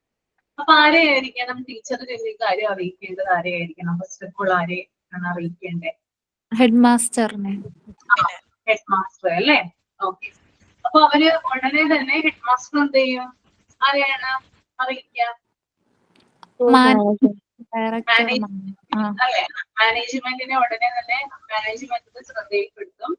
അവര് വന്ന് ഈ ഒരു പ്രോബ്ലം സോൾവ് ചെയ്തോളും. അപ്പൊ ടീച്ചറിന്റെ ഡ്യൂട്ടി എന്ന് പറഞ്ഞാൽ ഇത്തരത്തിലുള്ള, നിങ്ങൾ കൂടി കേൾക്കാനാണ് പറയുന്നത്, ഇത്തരത്തിലുള്ള കാര്യങ്ങൾ ശ്രദ്ധയിൽപ്പെട്ടാൽ ഉടനെ തന്നെ എന്ത് ചെയ്യണം, അത് ബന്ധപ്പെട്ട ആളുകളെ അറിയിക്കണം, റെസ്പോൺസിബിൾ ആയിരിക്കണം. അല്ല, നമുക്കറിയാം ന്യൂസുകളിലൊക്കെ നമ്മൾ കാണുന്നുണ്ട് പലതരത്തിലുള്ള അപകടങ്ങൾ സ്കൂളുകളിൽ സംഭവിക്കാറുണ്ട് അല്ലെ. ഇപ്പോ മരമൊക്കെ എന്താ പറയാ, ചില്ലൊക്കെ കൂടുതലാണെങ്കിൽ മരത്തിന്റെ ചില്ലൊക്കെ ചാഞ്ഞ് ഓടൊക്കെ പൊട്ടാനുള്ള സാധ്യത കൂടുതലാണ്. അതുപോലെ തന്നെ ചില സ്കൂളുകൾ നമ്മൾ ന്യൂസിലൊക്കെ കണ്ടിട്ടുള്ളതാണ്, ഒരു പെൺകുട്ടി മരിച്ചത് അല്ലെ, പാമ്പ് കേട്ടിട്ടുണ്ടായിരുന്നില്ല, പാമ്പ് കടിയേറ്റ് മരിച്ചു. ആ ഒരു അഡ്വക്കേറ്റിന്റെ മോളല്ലായിരുന്നോ അത്? വയനാട്ടിലെ ബത്തേരി. അതായത് ആ സ്കൂളിന്റെ ഭയങ്കരമായിട്ടുള്ള ശോചനീയ അവസ്ഥയാണ് കാണിക്കുന്നത്. കാരണം അതിന് പാമ്പിനും അതുപോലെ തന്നെ ഈ അവരൊക്കെ മാളം ഉണ്ടാക്കുന്നു, അതിനകത്ത് കയറി വിരിക്കുന്നു, കുട്ടികൾ ഇതിനകത്ത് പഠിക്കുന്നു, അങ്ങനെയുള്ള കാര്യങ്ങൾ. പിന്നെ അതുപോലെ തന്നെ ഈ അടുത്താണെന്ന് തോന്നുന്നു, അതുപോലെ മുമ്പാണ് തോന്നുന്നു അംഗൻവാടി ഇരിക്കുന്നത് മുകളിലാണ്. അതായത് താഴെ പുഴ ഒഴുകിക്കൊണ്ടിരിക്കുകയാണ്, അതിന്റെ മുകൾ ഭാഗത്തായിട്ട് സ്റ്റെപ്പ് ഇട്ട് കയറാൻ പാകത്തിനാണ് അംഗൻവാടി വെച്ചിരിക്കുന്നത്. അവിടെ കളിച്ചുകൊണ്ടിരിക്കുകയായിരുന്നു കുഞ്ഞ്, താഴേക്ക് വീണ് മരിച്ചു. അപ്പൊ ഇത്തരത്തിലുള്ള, അതായത് അവിടുത്തെ പഞ്ചായത്തായാലും അതുപോലെ തന്നെ ആ ഒരു അതോറിറ്റി ആയാലും ശ്രദ്ധിക്കേണ്ട ചില കാര്യങ്ങളുണ്ട്. അതൊക്കെ കുട്ടികളുടെ സേഫ്റ്റിയുമായി ബന്ധപ്പെട്ട് കിടക്കുന്ന കാര്യങ്ങളാണ്. അപ്പൊ പ്രത്യേകിച്ചും ഈ കെട്ടിടങ്ങൾക്ക് അല്ലെങ്കിൽ സ്കൂളിലിരിക്കുന്ന ആ ഒരു പരിസരത്ത് എന്തെങ്കിലും ഒരു കേടുപാടുകൾ ഉണ്ടെങ്കിൽ, ലീക്കേജോ ഡാമേജോ അങ്ങനെ എന്തെങ്കിലും ഉണ്ടെങ്കിൽ ഉടനെ തന്നെ നമ്മളത് ഹെഡ് മാസ്റ്ററെ അറിയിക്കേണ്ടതാണ്. ഓക്കെ. പിന്നെ അതുപോലെ തന്നെ ചില കുട്ടികള് ചില കാര്യങ്ങൾ ചെയ്യാറുണ്ട്. അതായത് നമ്മുടെ വോൾ ഉണ്ടല്ലോ, ചുമരിന്മേല് ചില കാര്യങ്ങളൊക്കെ എഴുതി വെക്കാറുണ്ട്. ക്രയോൺസ് കൊണ്ടൊക്കെ ചില കാര്യങ്ങൾ എഴുതി വെക്കും. അതുപോലെ തന്നെ ഈ സ്കൂൾ കോമ്പൗണ്ടിന് പുറത്ത്, അതായത് സ്കൂളിൽ എന്തായാലും മതിലുണ്ടാവുമല്ലോ, മതിലിന് പുറത്തായിട്ട് ചിലപ്പോൾ വീടുകൾ ഉണ്ടാവാം. ആ വീട്ടില് ചിലപ്പോ ചില മരങ്ങൾ ഉണ്ടാവാം, ചിലപ്പോ എന്താണ് മാവ് ഉണ്ടാവാം, അല്ലെങ്കിൽ പേരക്കയുടെ മരം ഉണ്ടാവാം, ചാമ്പയ്ക്ക, അങ്ങനെയുള്ള കാര്യങ്ങളൊക്കെ ഉണ്ടാവാം. ഈ കുട്ടികൾ എന്ത് ചെയ്യാറുണ്ട്, ഇന്റർവെൽ സമയത്ത് മതിൽ ചാടി ഇത്തരത്തിലുള്ള ഈ മരത്തിൽ നിന്ന് ഇത്തരത്തിലുള്ള ഫ്രൂട്ട്സുകൾ പറിക്കാറുണ്ട്. അപ്പൊ ഇതൊക്കെ എന്ത് ചെയ്യണം, ടീച്ചേഴ്സ് തടയണം എന്നാണ് പറയുന്നത്. നിങ്ങൾ പറിച്ചിട്ടുണ്ടോ അങ്ങനെ ചെറുപ്പത്തില്? നിങ്ങളുടെ സ്കൂളിൽ തൊട്ടടുത്തായിട്ട് ഏതെങ്കിലും മരത്തിൽപ്പെട്ടായിരുന്നോ? വീടുകൾ ഉണ്ടായിരുന്നോ തൊട്ടടുത്തായിട്ട്? വല്ല മാങ്ങയോ ചാമ്പയ്ക്കയോ പേരക്കയോ അങ്ങനെയുള്ള കാര്യങ്ങളൊക്കെ പറിച്ചിട്ടുണ്ടോ? ആൺകുട്ടികളാണ് പുളി പറിക്കാൻ പോവാറുണ്ട്. അപ്പൊ ആൺകുട്ടികളാണ് പ്രത്യേകം. അത് റെസ്ട്രിക്റ്റഡ് ഏരിയ ആണത്, നമ്മുടെ കോമ്പൗണ്ടിന് പുറത്തുള്ള ഒരു ഏരിയ ആണ്. പക്ഷെ തൊട്ടടുത്തായതുകൊണ്ട് നമുക്ക് വേണമെങ്കിൽ അത് നമുക്ക് പറിക്കാം. അപ്പൊ അത്തരത്തിലുള്ള കാര്യങ്ങളൊക്കെ എന്താണ് അതിപ്പോ ഫ്രൂട്ട്സ് തന്നെയാണെങ്കിൽ ഫ്ലവർ ആവാം, ഇലകളാവാം, ഇതിലുള്ള സാധനങ്ങളൊക്കെ പറിക്കുന്നത് നമ്മൾ തടയണം അല്ലെങ്കിൽ പ്രിവെന്റ് ചെയ്യണം. ശ്രദ്ധയിൽപ്പെട്ടാല് നമ്മളത് ഉടനെ തന്നെ അതിനു വേണ്ടിയിട്ടുള്ള ഗൈഡൻസ് കുട്ടികൾക്ക് കൊടുക്കണം എന്നാണ് പറയുന്നത്. പിന്നെ അതുപോലെ തന്നെ ടീച്ചേഴ്സിന്റെ നേതൃത്വത്തിൽ ക്ലീനിങ് ഡേ ആയിട്ട് സെലിബ്രേറ്റ് ചെയ്യാറുണ്ട് അല്ല, ഒരു ദിവസമെങ്കിലും ശുചിത്വത്തിന് വേണ്ടിയിട്ട് കുട്ടികളെ കൊണ്ടൊക്കെയുള്ള കുറെ കാര്യങ്ങൾ ക്ലീനിങ്ങും കാര്യങ്ങളൊക്കെ ചെയ്യിപ്പിക്കാറുണ്ട്. ടീച്ചറിന്റെ നേതൃത്വത്തിൽ അല്ലെങ്കിൽ ടീച്ചേഴ്സിന്റെ സൂപ്പർവിഷനില് അത് നടത്തണം കൂടി പറയുന്നത്. ഇത്രയും കാര്യങ്ങളാണ് പ്രിമൈസസ് ആൻഡ് ബിൽഡിംഗ് മെയിൻ്റെനൻസിൽ. ഓക്കെ, ക്ലിയർ ആണോ?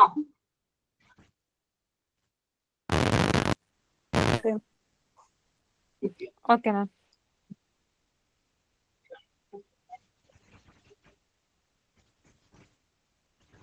Then discipline and maintenance. ആരാണ് വായിക്കുക?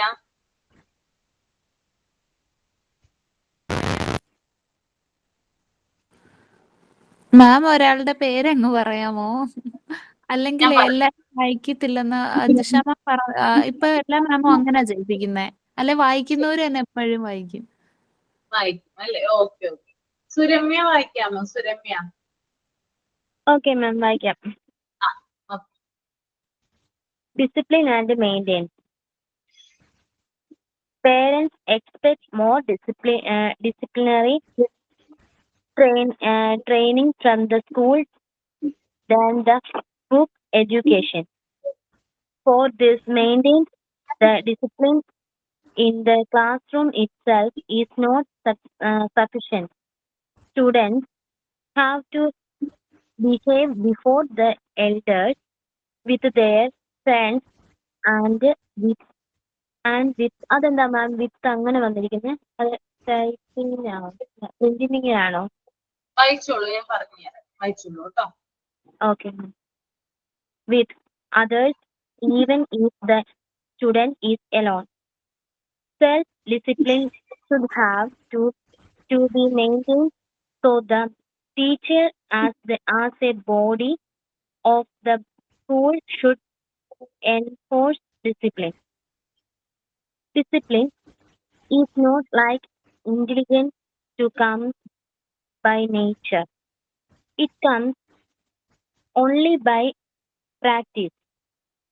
So every teacher has a duty to voice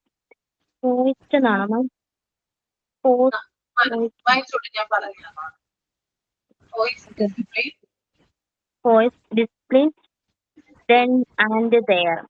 If she finds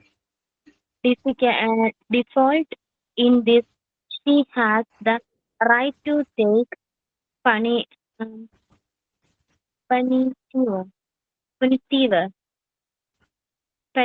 action against them. The teacher also should keep discipline and be the model to the students. She should completely avoid bad habits such as gossiping, nail biting, etc. And if she finds the co-staff is doing such, she should not be right to enhance discipline, which will create problems. But she can give finally talk to them separately about it. ലാസ്റ്റത്തെ line എനിക്ക് clear അല്ല പേജില്. എന്താണ് overall വായിച്ചപ്പോൾ എന്താ മനസ്സിലായത്? അതായത് നമ്മുടെ ക്ലാസ്സിലെ ഡിസിപ്ലിൻ പാലിക്കുന്നതിനെ കുറിച്ചാണെന്ന് തോന്നുന്നു. ഡിസിപ്ലിൻ പരിപാലനം അല്ലെങ്കിൽ ഡിസിപ്ലിൻ മെയിൻ്റനൻസിനെ കുറിച്ചിട്ടാണ് പറയുന്നത്. എന്താ മനസ്സിലായി? വായിച്ചിട്ട് എന്താ മനസ്സിലായി?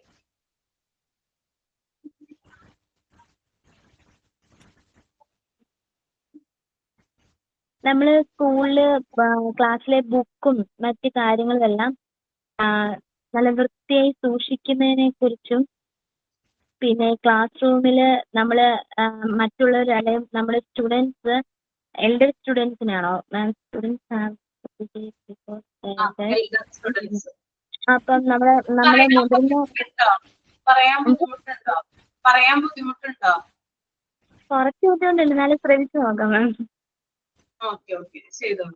നമ്മളെക്കാളും മുതിർന്ന സ്റ്റുഡൻസിനോട് നമ്മൾ പെരുമാറേണ്ട രീതിയെക്കുറിച്ചും ഒക്കെയാണ് ഇതിൽ പറയുന്നത്, ഡിസിപ്ലിൻ പറയുന്നത്. അത് അവരെ ബഹുമാനിക്കുക, അവരോട് മോശമായ രീതിയിൽ പെരുമാറാതിരിക്കുക എന്നുള്ളതാണ് തോന്നുന്നത്.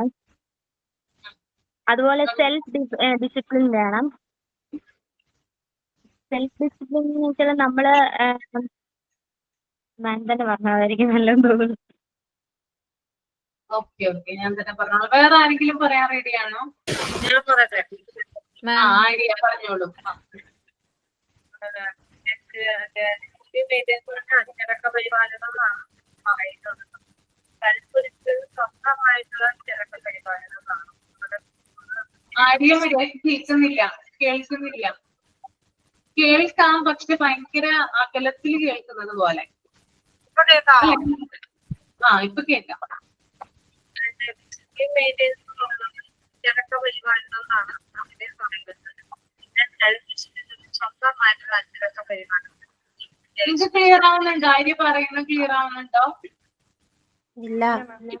ക്ലിയർ ആവുന്നില്ല. കേൾക്കാം, പക്ഷെ ഭയങ്കരമായിട്ട് ഗ്യാപ്പ് ഉള്ള പോലെ പറയുമ്പോ. അതെ മാം, ഗ്യാപ്പ് ഉള്ള പോലെ തോന്നുന്നു. ഗ്യാപ്പുള്ള പോലെ ഭയങ്കര ദൂരത്ത് നിന്ന് സംസാരിക്കില്ലേ നമ്മൾ, അതുപോലെ സംസാരിക്കുന്ന പോലെ. കേൾക്കണ്ടോ? ഒന്ന് പറഞ്ഞു നോക്കിയേ. അച്ചടക്ക പരിപാലനം, ഡിസിപ്ലിൻ മെയിൻ്റെനൻസ് എന്ന് പറയുന്നത് അച്ചടക്ക പരിപാലനം എന്നാണ് പറയുന്നത്. കേൾക്കാവോ എല്ലാവർക്കും? ചെറുതായിട്ട് കേൾക്കാം. ചെറുതായിട്ട് കേൾക്കാം. ഡിസിപ്ലിൻ മെയിൻ്റെനൻസ് എന്ന് പറയുന്നത് അച്ചടക്ക പരിപാലനം എന്നാണ് പറയുന്നത്. സെൽഫ് ഡിസിപ്ലിൻ എന്ന് പറയുന്നത് നമ്മളൊരു അച്ചടക്ക ബുക്ക്, അതുപോലെ നെയ്റ്റ് റൈറ്റിങ്, അതുപോലെ സ്വന്തമായിട്ടുള്ള കാര്യങ്ങൾ വൃത്തിയായി സൂക്ഷിക്കുക. ഇതൊക്കെയാണ് ഡിസിപ്ലിൻ മെയിൻ്റെനൻസിൽ പറയുന്നത്. പിന്നെ കുട്ടികളായിട്ട് അങ്ങോട്ടും ഇങ്ങോട്ടും വഴക്ക് ഇടപെടാതെ ഇരിക്കുക. പിന്നെ അതേപോലെ ക്ലാസ് വൃത്തിയായിട്ട് സൂക്ഷിക്കുക. ഇതൊക്കെയാണ് ഡിസിപ്ലിൻ മെയിൻ്റെനൻസ് എന്ന് പറയുന്നത്. പിന്നെ അതേപോലെ തന്നെ സ്കൂളുകള് ടീച്ചേഴ്സ് വരുമ്പോൾ ടീച്ചേഴ്സ്മാരോട് നല്ല രീതിയിൽ പെരുമാറാൻ നോക്കുക. ക്ലാസ്സുകൾ വൃത്തിയായി സൂക്ഷിക്കുക. ബെഞ്ച്, ഡെസ്ക്, അതേപോലെ തന്നെ അടുത്തടുത്തിരിക്കുന്ന കുട്ടികളുമായിട്ട് അധികം ഇടപെടാതെ ഇരിക്കുക. അവരുമായിട്ട് വഴക്കൂടാതെ ഇരിക്കുക. നമ്മുടെ ടീച്ചേഴ്സ് പറയുന്ന പ്രാക്ടീസ് ആയിട്ടുള്ള ഓരോ കാര്യങ്ങൾ നല്ല രീതിയിൽ പോകാൻ നോക്കുക. ഗുഡ് മാനേഴ്സ് ആണ് നമ്മുടെ ഡിസിപ്ലിൻ മെയിൻ്റെനൻസിൽ ഉൾപ്പെടുത്തുന്നത്. ഞാൻ തന്നെ പറയാം കേട്ടോ. അതായത് പാരന്റ്സ് കുട്ടികളെ സ്കൂളിലേക്ക് വിടുന്നത് നമ്മള് ടെക്സ്റ്റ് ബുക്കുകൾ വായിക്കാൻ വേണ്ടി അല്ലെങ്കിൽ അത് പഠിക്കുന്നതിന് വേണ്ടിയിട്ട് മാത്രമല്ല പാരന്റ്സ് കുട്ടികളെ സ്കൂളിലേക്ക് വിടുന്നത്, അല്ലെ? നമ്മുടെ പാരന്റ്സ് ആണ്. അപ്പൊ നമ്മുടെ കുട്ടികള് ടെക്സ്റ്റ് ബുക്കുകൾ മാത്രം പഠിക്കണം എന്ന് നിർബന്ധം ഉണ്ടോ ആർക്കെങ്കിലും? ടെക്സ്റ്റ് ബുക്ക് മാത്രം പഠിച്ചാൽ മതി, വേറൊന്നും കുട്ടികൾ പഠിക്കേണ്ട നിർബന്ധം ഉണ്ടോ? നോ മാം, എല്ലാവർക്കും ഒരേപോലെ ടെക്സ്റ്റ് പുസ്തകത്തിലെ കാര്യങ്ങൾ പഠിച്ച് സെറ്റ് ആവണമെന്നില്ല. പക്ഷെങ്കിൽ എല്ലാവരും എക്സ്പെക്ട് ചെയ്യുന്നത് കുറച്ച് അച്ചടക്കത്തിലൂടെയും നല്ല പെരുമാറ്റത്തിലൂടെയും മറ്റുള്ളവരെ പ്രീസ് ചെയ്യുന്നുള്ളതാണ്. അതെ. അതായത് മെയിൻ ആയിട്ട് ഡിസിപ്ലിൻ പഠിപ്പിക്കുന്നതിന് വേണ്ടിയിട്ട്, അതായത് ടെക്സ്റ്റ് ബുക്ക് എഡ്യൂക്കേഷനേക്കാളും കൂടുതലും ഡിസിപ്ലിൻ എഡ്യൂക്കേഷൻ കിട്ടുന്നതിന് വേണ്ടിയിട്ടാണ് പാരന്റ്സ് കുട്ടികളെ സ്കൂളിലേക്ക് വിടുന്നത്. ഓക്കെ, അപ്പൊ അത്രയും അധികം ഇമ്പോർട്ടൻസ് ഉണ്ട് ഡിസിപ്ലിന്, അല്ലെ? ഡിസിപ്ലിൻ എന്ന് പറയുമ്പോൾ ഞാൻ പറഞ്ഞു, കുട്ടികൾ എന്ന് പറയുന്നത് കൂടുതലായിട്ടും സ്പെൻഡ് ചെയ്യുന്നത് സ്കൂളിലാണ്, അല്ലെ? ഒട്ടുമിക്ക എല്ലാ കാര്യങ്ങളും പഠിച്ചെടുക്കുന്നത് സ്കൂള് വഴിയാണ്, അല്ലെ? അപ്പൊ മെയിൻ ആയിട്ടും പെരുമാറ്റം, അവരുടെ നല്ല രീതിയിൽ അവരെ അച്ചടക്കത്തിൽ വളർത്തുക, അല്ലെങ്കിൽ നല്ല രീതിയിൽ മുതിർന്നവരോടായാലും അല്ലെങ്കിൽ ഫ്രണ്ട്സിനോടായാലും മറ്റു പല അപരിചിതരായിട്ടുള്ള സ്ട്രേഞ്ചേഴ്സിനോടായാലും ഒക്കെ മാന്യമായിട്ട് പെരുമാറുക എന്നുള്ളത് വളരെ ഇമ്പോർട്ടന്റ് ആയിട്ടുള്ള ഒരു കാര്യമാണ്. അത് മെയിൻ ആയിട്ട് നമ്മൾ പഠിച്ചെടുക്കുന്ന എവിടെ നിന്നാണ്? സ്കൂളിൽ നിന്നാണ് പഠിച്ചെടുക്കുന്നത്. അതുകൊണ്ട് തന്നെ സെൽഫ് ഡിസിപ്ലിൻ എന്ന് പറയുന്നത് എപ്പോഴും മെയിൻറ്റെയിൻ ചെയ്യും. ഇത് നമുക്കൊരു എന്താ പറയാ, മറ്റുള്ളവരോട് പെരുമാറാനും, അതായത് ഒരാളെ കേൾക്കാനും അവർക്ക് അറ്റൻഷൻ കൊടുക്കുന്നതിനും പറ്റുമെങ്കിൽ അവരുടെ പ്രോബ്ലം സോൾവ് ചെയ്ത് കൊടുക്കാൻ കൂടി നമുക്ക് കഴിവുണ്ടായിരിക്കണം. അല്ലാതെ വെറുതെ ബുക്കുകൾ മാത്രം പഠിച്ചിട്ട് കാര്യമില്ല അല്ലെ. നിങ്ങളിപ്പോ ഈ ഒരു കോഴ്സിന് ചേർന്നത് അത് ശരിക്കും പറഞ്ഞാൽ ഈ PDF അല്ലെങ്കിൽ നിങ്ങളുടെ ടെക്സ്റ്റ് ബുക്കിലുള്ള കാര്യങ്ങൾ മാത്രമാണോ നിങ്ങൾ പഠിക്കുന്നത്? ആണോ? അല്ല. ബാക്കി എന്തൊക്കെ കാര്യങ്ങളാണ് പഠിക്കുന്നത് ഈ കോഴ്സിൽ ചേർന്നപ്പോ? ഒന്ന് പറയാമോ ആരെങ്കിലും? എന്തൊക്കെ കാര്യങ്ങളാണ് പഠിച്ചത്? ഇത്രയും നാളായില്ലേ തുടങ്ങിയിട്ട്? എന്ന് തുടങ്ങിയതാണ്, ഡിസംബറിൽ തുടങ്ങിയതാണെന്ന് അല്ലേ നിങ്ങളുടെ ബാച്ച്? എന്തൊക്കെ കാര്യങ്ങൾ പഠിച്ചു ഈ കോഴ്സ് ചെയ്തപ്പോ? കുട്ടികളെ കുറിച്ച് കൂടുതലായിട്ടൊക്കെ അവരുടെ പെരുമാറ്റങ്ങളെ കുറിച്ചൊക്കെ അറിയാൻ സാധിച്ചു. കുറച്ചും കൂടെ ഭയമില്ലാതെ ബോൾഡായിട്ട് കാര്യങ്ങൾ പറയാൻ വേണ്ടിയിട്ട് പഠിച്ചെന്ന് തോന്നുന്നു. പിന്നെ ചുറ്റുപാടുകളെ കുറിച്ചൊക്കെ നമ്മൾ അധികം ഒന്നും ചിന്തിക്കാത്ത കാര്യങ്ങളും മനസ്സിലാക്കാത്ത കാര്യങ്ങളൊക്കെ ഉണ്ട്. അതിനെക്കുറിച്ച് കുറച്ചുകൂടെയൊക്കെ ആഴമായിട്ട് ചിന്തിക്കാൻ തോന്നി. പിന്നെ ആക്ഷൻ സോങ്ങും പാട്ടും ഇതൊക്കെ ചെയ്യുന്നതിനൊരു സ്റ്റേജ് ഫിയർ ഒക്കെ മാറാനായിട്ട് കാരണമായി. അതൊക്കെ. അപ്പൊ ഇത്തരത്തിലുള്ള കാര്യങ്ങൾ, അതായത് മെയിൻ ആയിട്ടും ഡിസിപ്ലിനുമായി ബന്ധപ്പെട്ട കാര്യങ്ങൾ, പിന്നെ കുറെ അധികം നോളജുകൾ, അതൊക്കെ നിങ്ങൾക്ക് ഇതിൽ കിട്ടി അല്ലെ. കുട്ടികളെയും നമ്മൾ സ്കൂളിലേക്ക് വിടുന്നത് ടെക്സ്റ്റ് ബുക്ക് എഡ്യൂക്കേഷൻ പഠിക്കുന്നതിന് വേണ്ടി മാത്രമല്ല, മെയിൻ ആയിട്ടും ഡിസിപ്ലിൻ അല്ലെങ്കിൽ അച്ചടക്കം, എങ്ങനെയാണ് ബിഹേവ് ചെയ്യേണ്ടത്, അത്തരത്തിലുള്ള കാര്യങ്ങൾ പഠിച്ചെടുക്കുന്നതിന് വേണ്ടിയിട്ടാണ് പാരന്റ്സ് കൂടുതലും പ്രയോറിറ്റി കൊടുക്കുന്നത്. പിന്നെ സെൽഫ് ഡിസിപ്ലിൻ നമുക്ക് പറയുന്നത് മെയിൻറ്റെയിൻ ചെയ്ത് കൊണ്ടുപോകേണ്ടതും ആവശ്യമാണ്. അതുപോലെ തന്നെ ഡിസിപ്ലിൻ എന്ന് പറഞ്ഞാൽ അതൊരു ഇന്റലിജൻസ് ആയിട്ട് നമുക്ക് കണക്കാക്കാനായിട്ട് പറ്റില്ല. അത് പ്രാക്ടീസിലൂടെയാണ് വരേണ്ടത്. നമ്മൾ ഇപ്പൊ നമ്മളൊരു കാര്യം പഠിച്ചെടുക്കുമ്പോൾ, ഇപ്പൊ നമ്മളൊരു ഡാൻസ് കളിക്കുകയാണെന്ന് വിചാരിക്കുക, സ്റ്റേജിൽ നല്ല രീതിയിൽ നമുക്ക് പെർഫോം ചെയ്യണമെങ്കിൽ നമ്മൾ നല്ല രീതിയിൽ പ്രാക്ടീസ് ചെയ്താൽ മാത്രമാണ് നമുക്കത് കിട്ടുക. അതുപോലെ തന്നെയാണ് നമ്മൾ നാൾക്ക് നാൾ പ്രാക്ടീസ് ചെയ്താണ് ഡിസിപ്ലിൻ എന്ന് പറയുന്ന ആ ഒരു കാര്യം പഠിച്ചെടുക്കുന്നത്. അത് ആരുടെയും കഴിവായിട്ട് കിട്ടുന്നതല്ല, നമുക്ക് ജനിക്കുമ്പോൾ നമുക്ക് കിട്ടുന്നതല്ല. ഡിസിപ്ലിൻ എന്ന് പറയുന്നത് നമ്മൾ ജനിച്ചു കഴിഞ്ഞ് കുറെ നാളുകൾക്ക് ശേഷം നമ്മുടെ പ്രാക്ടീസിലൂടെയാണ് എന്ത് വരുന്നത്, ഡിസിപ്ലിൻ നമ്മളില് രൂപപ്പെട്ട് വരുന്നത്. ഓക്കെ, പട്ടാളക്കാരെയൊക്കെ കണ്ടിട്ടില്ലേ നിങ്ങൾ? ആർമിയിലുള്ള ആളുകളൊക്കെ അവര് പട്ടാളത്തിൽ ചേരുന്നതിന് മുമ്പായിട്ട് ചിലപ്പോ എന്താ പറയാ, കാര്യമായിട്ട് ചിട്ടയും കാര്യങ്ങളൊന്നും ഇല്ലാത്ത ആളുകളായിരിക്കാം. പക്ഷെ ആർമിയിൽ ചേർന്ന് കഴിയുമ്പോൾ അവിടത്തേതായിട്ടുള്ള കാര്യങ്ങളൊക്കെ പഠിച്ച് ആ ഒരു പ്രാക്ടീസിലൂടെയാണ് അവര് പ്രോപ്പർ ആയിട്ടുള്ള ഒരു ഡിസിപ്ലിൻ മെയിൻറ്റെയിൻ ചെയ്ത് കൊണ്ടുപോകുന്നത്. അപ്പോ എല്ലാ ടീച്ചേഴ്സും അവരുടെ ഡ്യൂട്ടി എന്ന് പറയുന്നത്, ഫോയിസ്റ്റ് എന്ന് പറഞ്ഞാൽ മുറുകെ പിടിക്കുക എന്നാണ് കേട്ടോ. മുറുകെ പിടിക്കുക അവരുടെ മെയിൻ ആയിട്ടുള്ള ഒരു കാര്യം എന്ന് പറയുന്നത്, റെസ്പോൺസിബിലിറ്റി, അല്ലെങ്കിൽ അവര് എപ്പോഴും ഇമ്പോർട്ടൻസ് കൊടുക്കുന്ന ടീച്ചേഴ്സ് ഡിസിപ്ലിൻ മെയിൻറ്റെയിൻ ചെയ്ത് കൊണ്ടുപോകുന്നതാണ്. അതുപോലെ തന്നെ എന്തെങ്കിലും കാര്യങ്ങൾ, അതായത് ഇപ്പോൾ ഡിസിപ്ലിനുമായി ബന്ധപ്പെട്ട് കുട്ടികൾ എന്തെങ്കിലും കാര്യങ്ങൾ, തെറ്റുകളോ കാര്യങ്ങളോ ചെയ്യുവാണെങ്കിൽ അവരെ മാറ്റി നിർത്തിയിട്ട് വേണം അവരോട് കാര്യങ്ങൾ പറഞ്ഞ് മനസ്സിലാക്കുന്നതിന് വേണ്ടിയിട്ട് പറയുന്നുണ്ട്. പിന്നെ അതുപോലെ തന്നെ എല്ലാ ടീച്ചർമാരെന്ന് പറയുന്നത്, ടീച്ചർമാര് ഡിസിപ്ലിൻ മെയിൻറ്റെയിൻ ചെയ്യുമ്പോഴത് സ്റ്റുഡൻസിന് ഒരു മോഡലായി തീരുവാണ് ചെയ്യുന്നത് അല്ലെ. അതായത് എല്ലാ ടീച്ചേഴ്സും സ്റ്റുഡൻസിന്റെ ഒരു മോഡലായി തീരണം അല്ലെ. അവര് എന്താ പറയാ, റെസ്പെക്ട് ചെയ്യുന്ന, അല്ലെങ്കിൽ അവര് റോൾ മോഡൽ ആക്കാൻ ആഗ്രഹിക്കുന്ന ഒരാളായി മാറണം ടീച്ചേഴ്സ് അല്ലെ. ഇപ്പൊ നിങ്ങൾക്ക് തന്നെ അറിയാം, നിങ്ങൾ ചെറുപ്പത്തിലെ ധാരാളം ക്ലാസ്സുകൾ അല്ലെങ്കിൽ സ്കൂള്, കോളേജ് അങ്ങനെയുള്ള കാര്യങ്ങളൊക്കെ കടന്നു വന്നവരാണ് നിങ്ങളുടെ മനസ്സിൽ നിങ്ങൾക്ക് ഒരു റോൾ മോഡൽ ഉണ്ടാവാം അല്ലെ. ഒരു ടീച്ചറെങ്കിലും ഉണ്ടാവില്ല ആരുടെയെങ്കിലും മനസ്സിൽ, ഒരാളുടെയെങ്കിലും മനസ്സിൽ ടീച്ചർ ഉണ്ടാവോ ഒരു റോൾ മോഡലായിട്ട്? നിങ്ങൾ ഏറ്റവും കൂടുതൽ റെസ്പെക്ട് ചെയ്യുന്ന, നിങ്ങൾ ഏറ്റവും കൂടുതൽ സ്നേഹിക്കുന്ന, അവരെ പോലെ ആകണം എന്ന് വിചാരിക്കുന്ന ഒരു വ്യക്തി ഉണ്ടാവില്ലേ? ആരുടെയും മനസ്സിലില്ല? ഓക്കെ, ആരാണ്? റിജ പങ്കജ്, ആരാണ് ആ വ്യക്തി? ഏത് ടീച്ചറാണ്? സാർ, എനിക്ക് 8ാം ക്ലാസ്സിലും 9ാം ക്ലാസ്സിലും 10ലും ഒരു സോഷ്യൽ സയൻസ് ഒരു വിനോദ് സാർ ഉണ്ട്. ഞാനൊരു കോൺവെന്റ് സ്കൂളിലാണ് പഠിച്ചത്. അപ്പം അവിടെ സിസ്റ്റർമാർ ഭയങ്കര സ്ട്രിക്റ്റ് ആയിരുന്നു. എന്നു വെച്ചാല് നമുക്ക് ഇൻസ്ട്രുമെന്റ് ബോക്സ് താഴെ വീണ ഫൈൻ ഇടും. അങ്ങനെ ഒരു ശ്വാസം വിടും. പക്ഷെ സാറിന്റെ ക്ലാസ് എന്ന് പറഞ്ഞാൽ ഫുൾ ഫ്രീ ആണ്. സാറ് ക്ലാസ്സിലേക്ക് വന്നാൽ നമുക്കൊരു ശ്വാസം ഇങ്ങനെ പോകും. എന്നുവെച്ചാൽ അത്രയും സ്ട്രിക്റ്റിന്റെ ഇടയിൽ സാറ് മാത്രമേ സാറ് ക്ലാസ് തുടങ്ങുമ്പോൾ സാറിന്റെ കയ്യിൽ ഒരിക്കലും ടെക്സ്റ്റ് പുസ്തകം ഉണ്ടാവില്ല. പക്ഷെ പേജ് നമ്പർ എല്ലാം സാറിന് കറക്റ്റ് അറിയാം, ഹെഡിങ്ങും എല്ലാം അറിയാം, അതിൻ്റെ താഴെ എന്താ സാറിന് എടുക്കണ്ടേന്ന് നല്ലോണം അറിയാം. പക്ഷെ സാർ ഒരു പോയിന്റ് പറഞ്ഞിട്ടുണ്ടെങ്കിൽ സാർ ഇങ്ങനെ പറഞ്ഞു ഏതോ ലോകത്തേക്കൊക്കെ എത്തും. പക്ഷെ സാറിന്റെ ക്ലാസ് കഴിയുന്നത് ഞങ്ങൾ അറിയുകയില്ല. സാറിനോട് എന്ത് ക്വസ്റ്റ്യൻ ആൻസർ ചോദിച്ചാലും സാറിന് അതിന് ആൻസർ ഉണ്ടാവും. അത്രയും അറിയാം സാറിന്. പിന്നെ എവിടുന്ന് എന്ത് ചോദിച്ചാലും സാറ് പറഞ്ഞുതരും. അങ്ങനെ സാറെന്നില്ല, നമ്മുടെ കൂടെ തന്നെ ഒരാളായിരുന്നു സാറ്. അത്രയും കമ്പനി ആയിരുന്നു, അത്രയും കാര്യങ്ങൾ പറഞ്ഞു തരും. അത്രയും ശ്വാസം വിട്ടിരിക്കുന്ന ഒരു ക്ലാസ് ആ ഒരു ക്ലാസ്സേ ഉണ്ടായിരുന്നുള്ളൂ. സാറ് തന്നെയാണ് എപ്പോഴും റോൾ മോഡൽ. കുട്ടികളോട് എങ്ങനെ പെരുമാറണം, എങ്ങനെ കുട്ടികളെ കയ്യിലെടുക്കണം, എത്രത്തോളം കുട്ടികളായിട്ട് മിങ്കിൾ ചെയ്യണം എന്നുള്ളതിന് എപ്പോഴും സാറിനെ ഫസ്റ്റ് ഓർമ്മ വരും.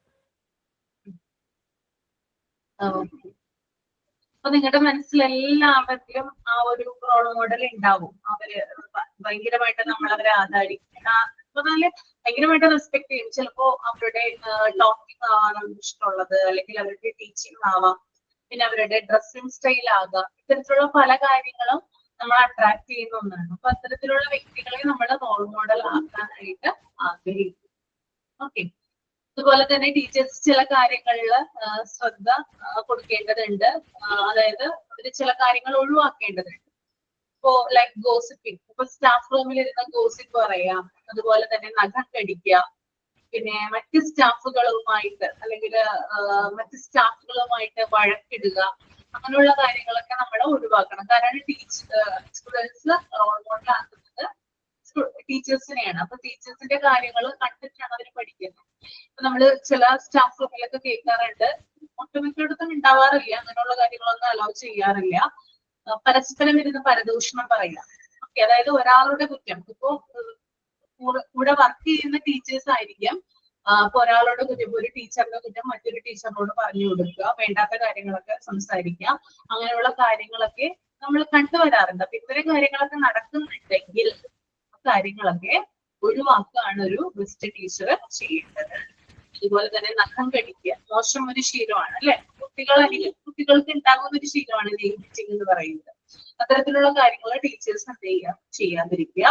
അതുപോലെ തന്നെ മറ്റ് ടീച്ചേഴ്സുമായിട്ട് നല്ല രീതിയിൽ സഹകരിച്ചു പോവാന്നുള്ളതും ബെസ്റ്റ് ആയിട്ടുള്ള ഒരു ക്വാളിറ്റിയാണ്.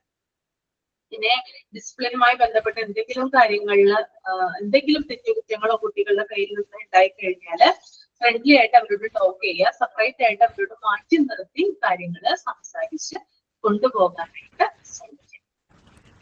ഇത്രയും കാര്യങ്ങളാണ് ഡിസിപ്ലിൻ ആൻഡ് മെയിൻ്റനൻസുമായിട്ട് നമുക്ക് പഠിക്കാനുള്ളത്. അപ്പൊ ഈ ചാപ്റ്റർ നമ്മുടെ കഴിഞ്ഞു. ഓക്കെ ആണോ? ക്ലിയർ ആണോ ഈ ചാപ്റ്റർ? ഓക്കെ ആണ്.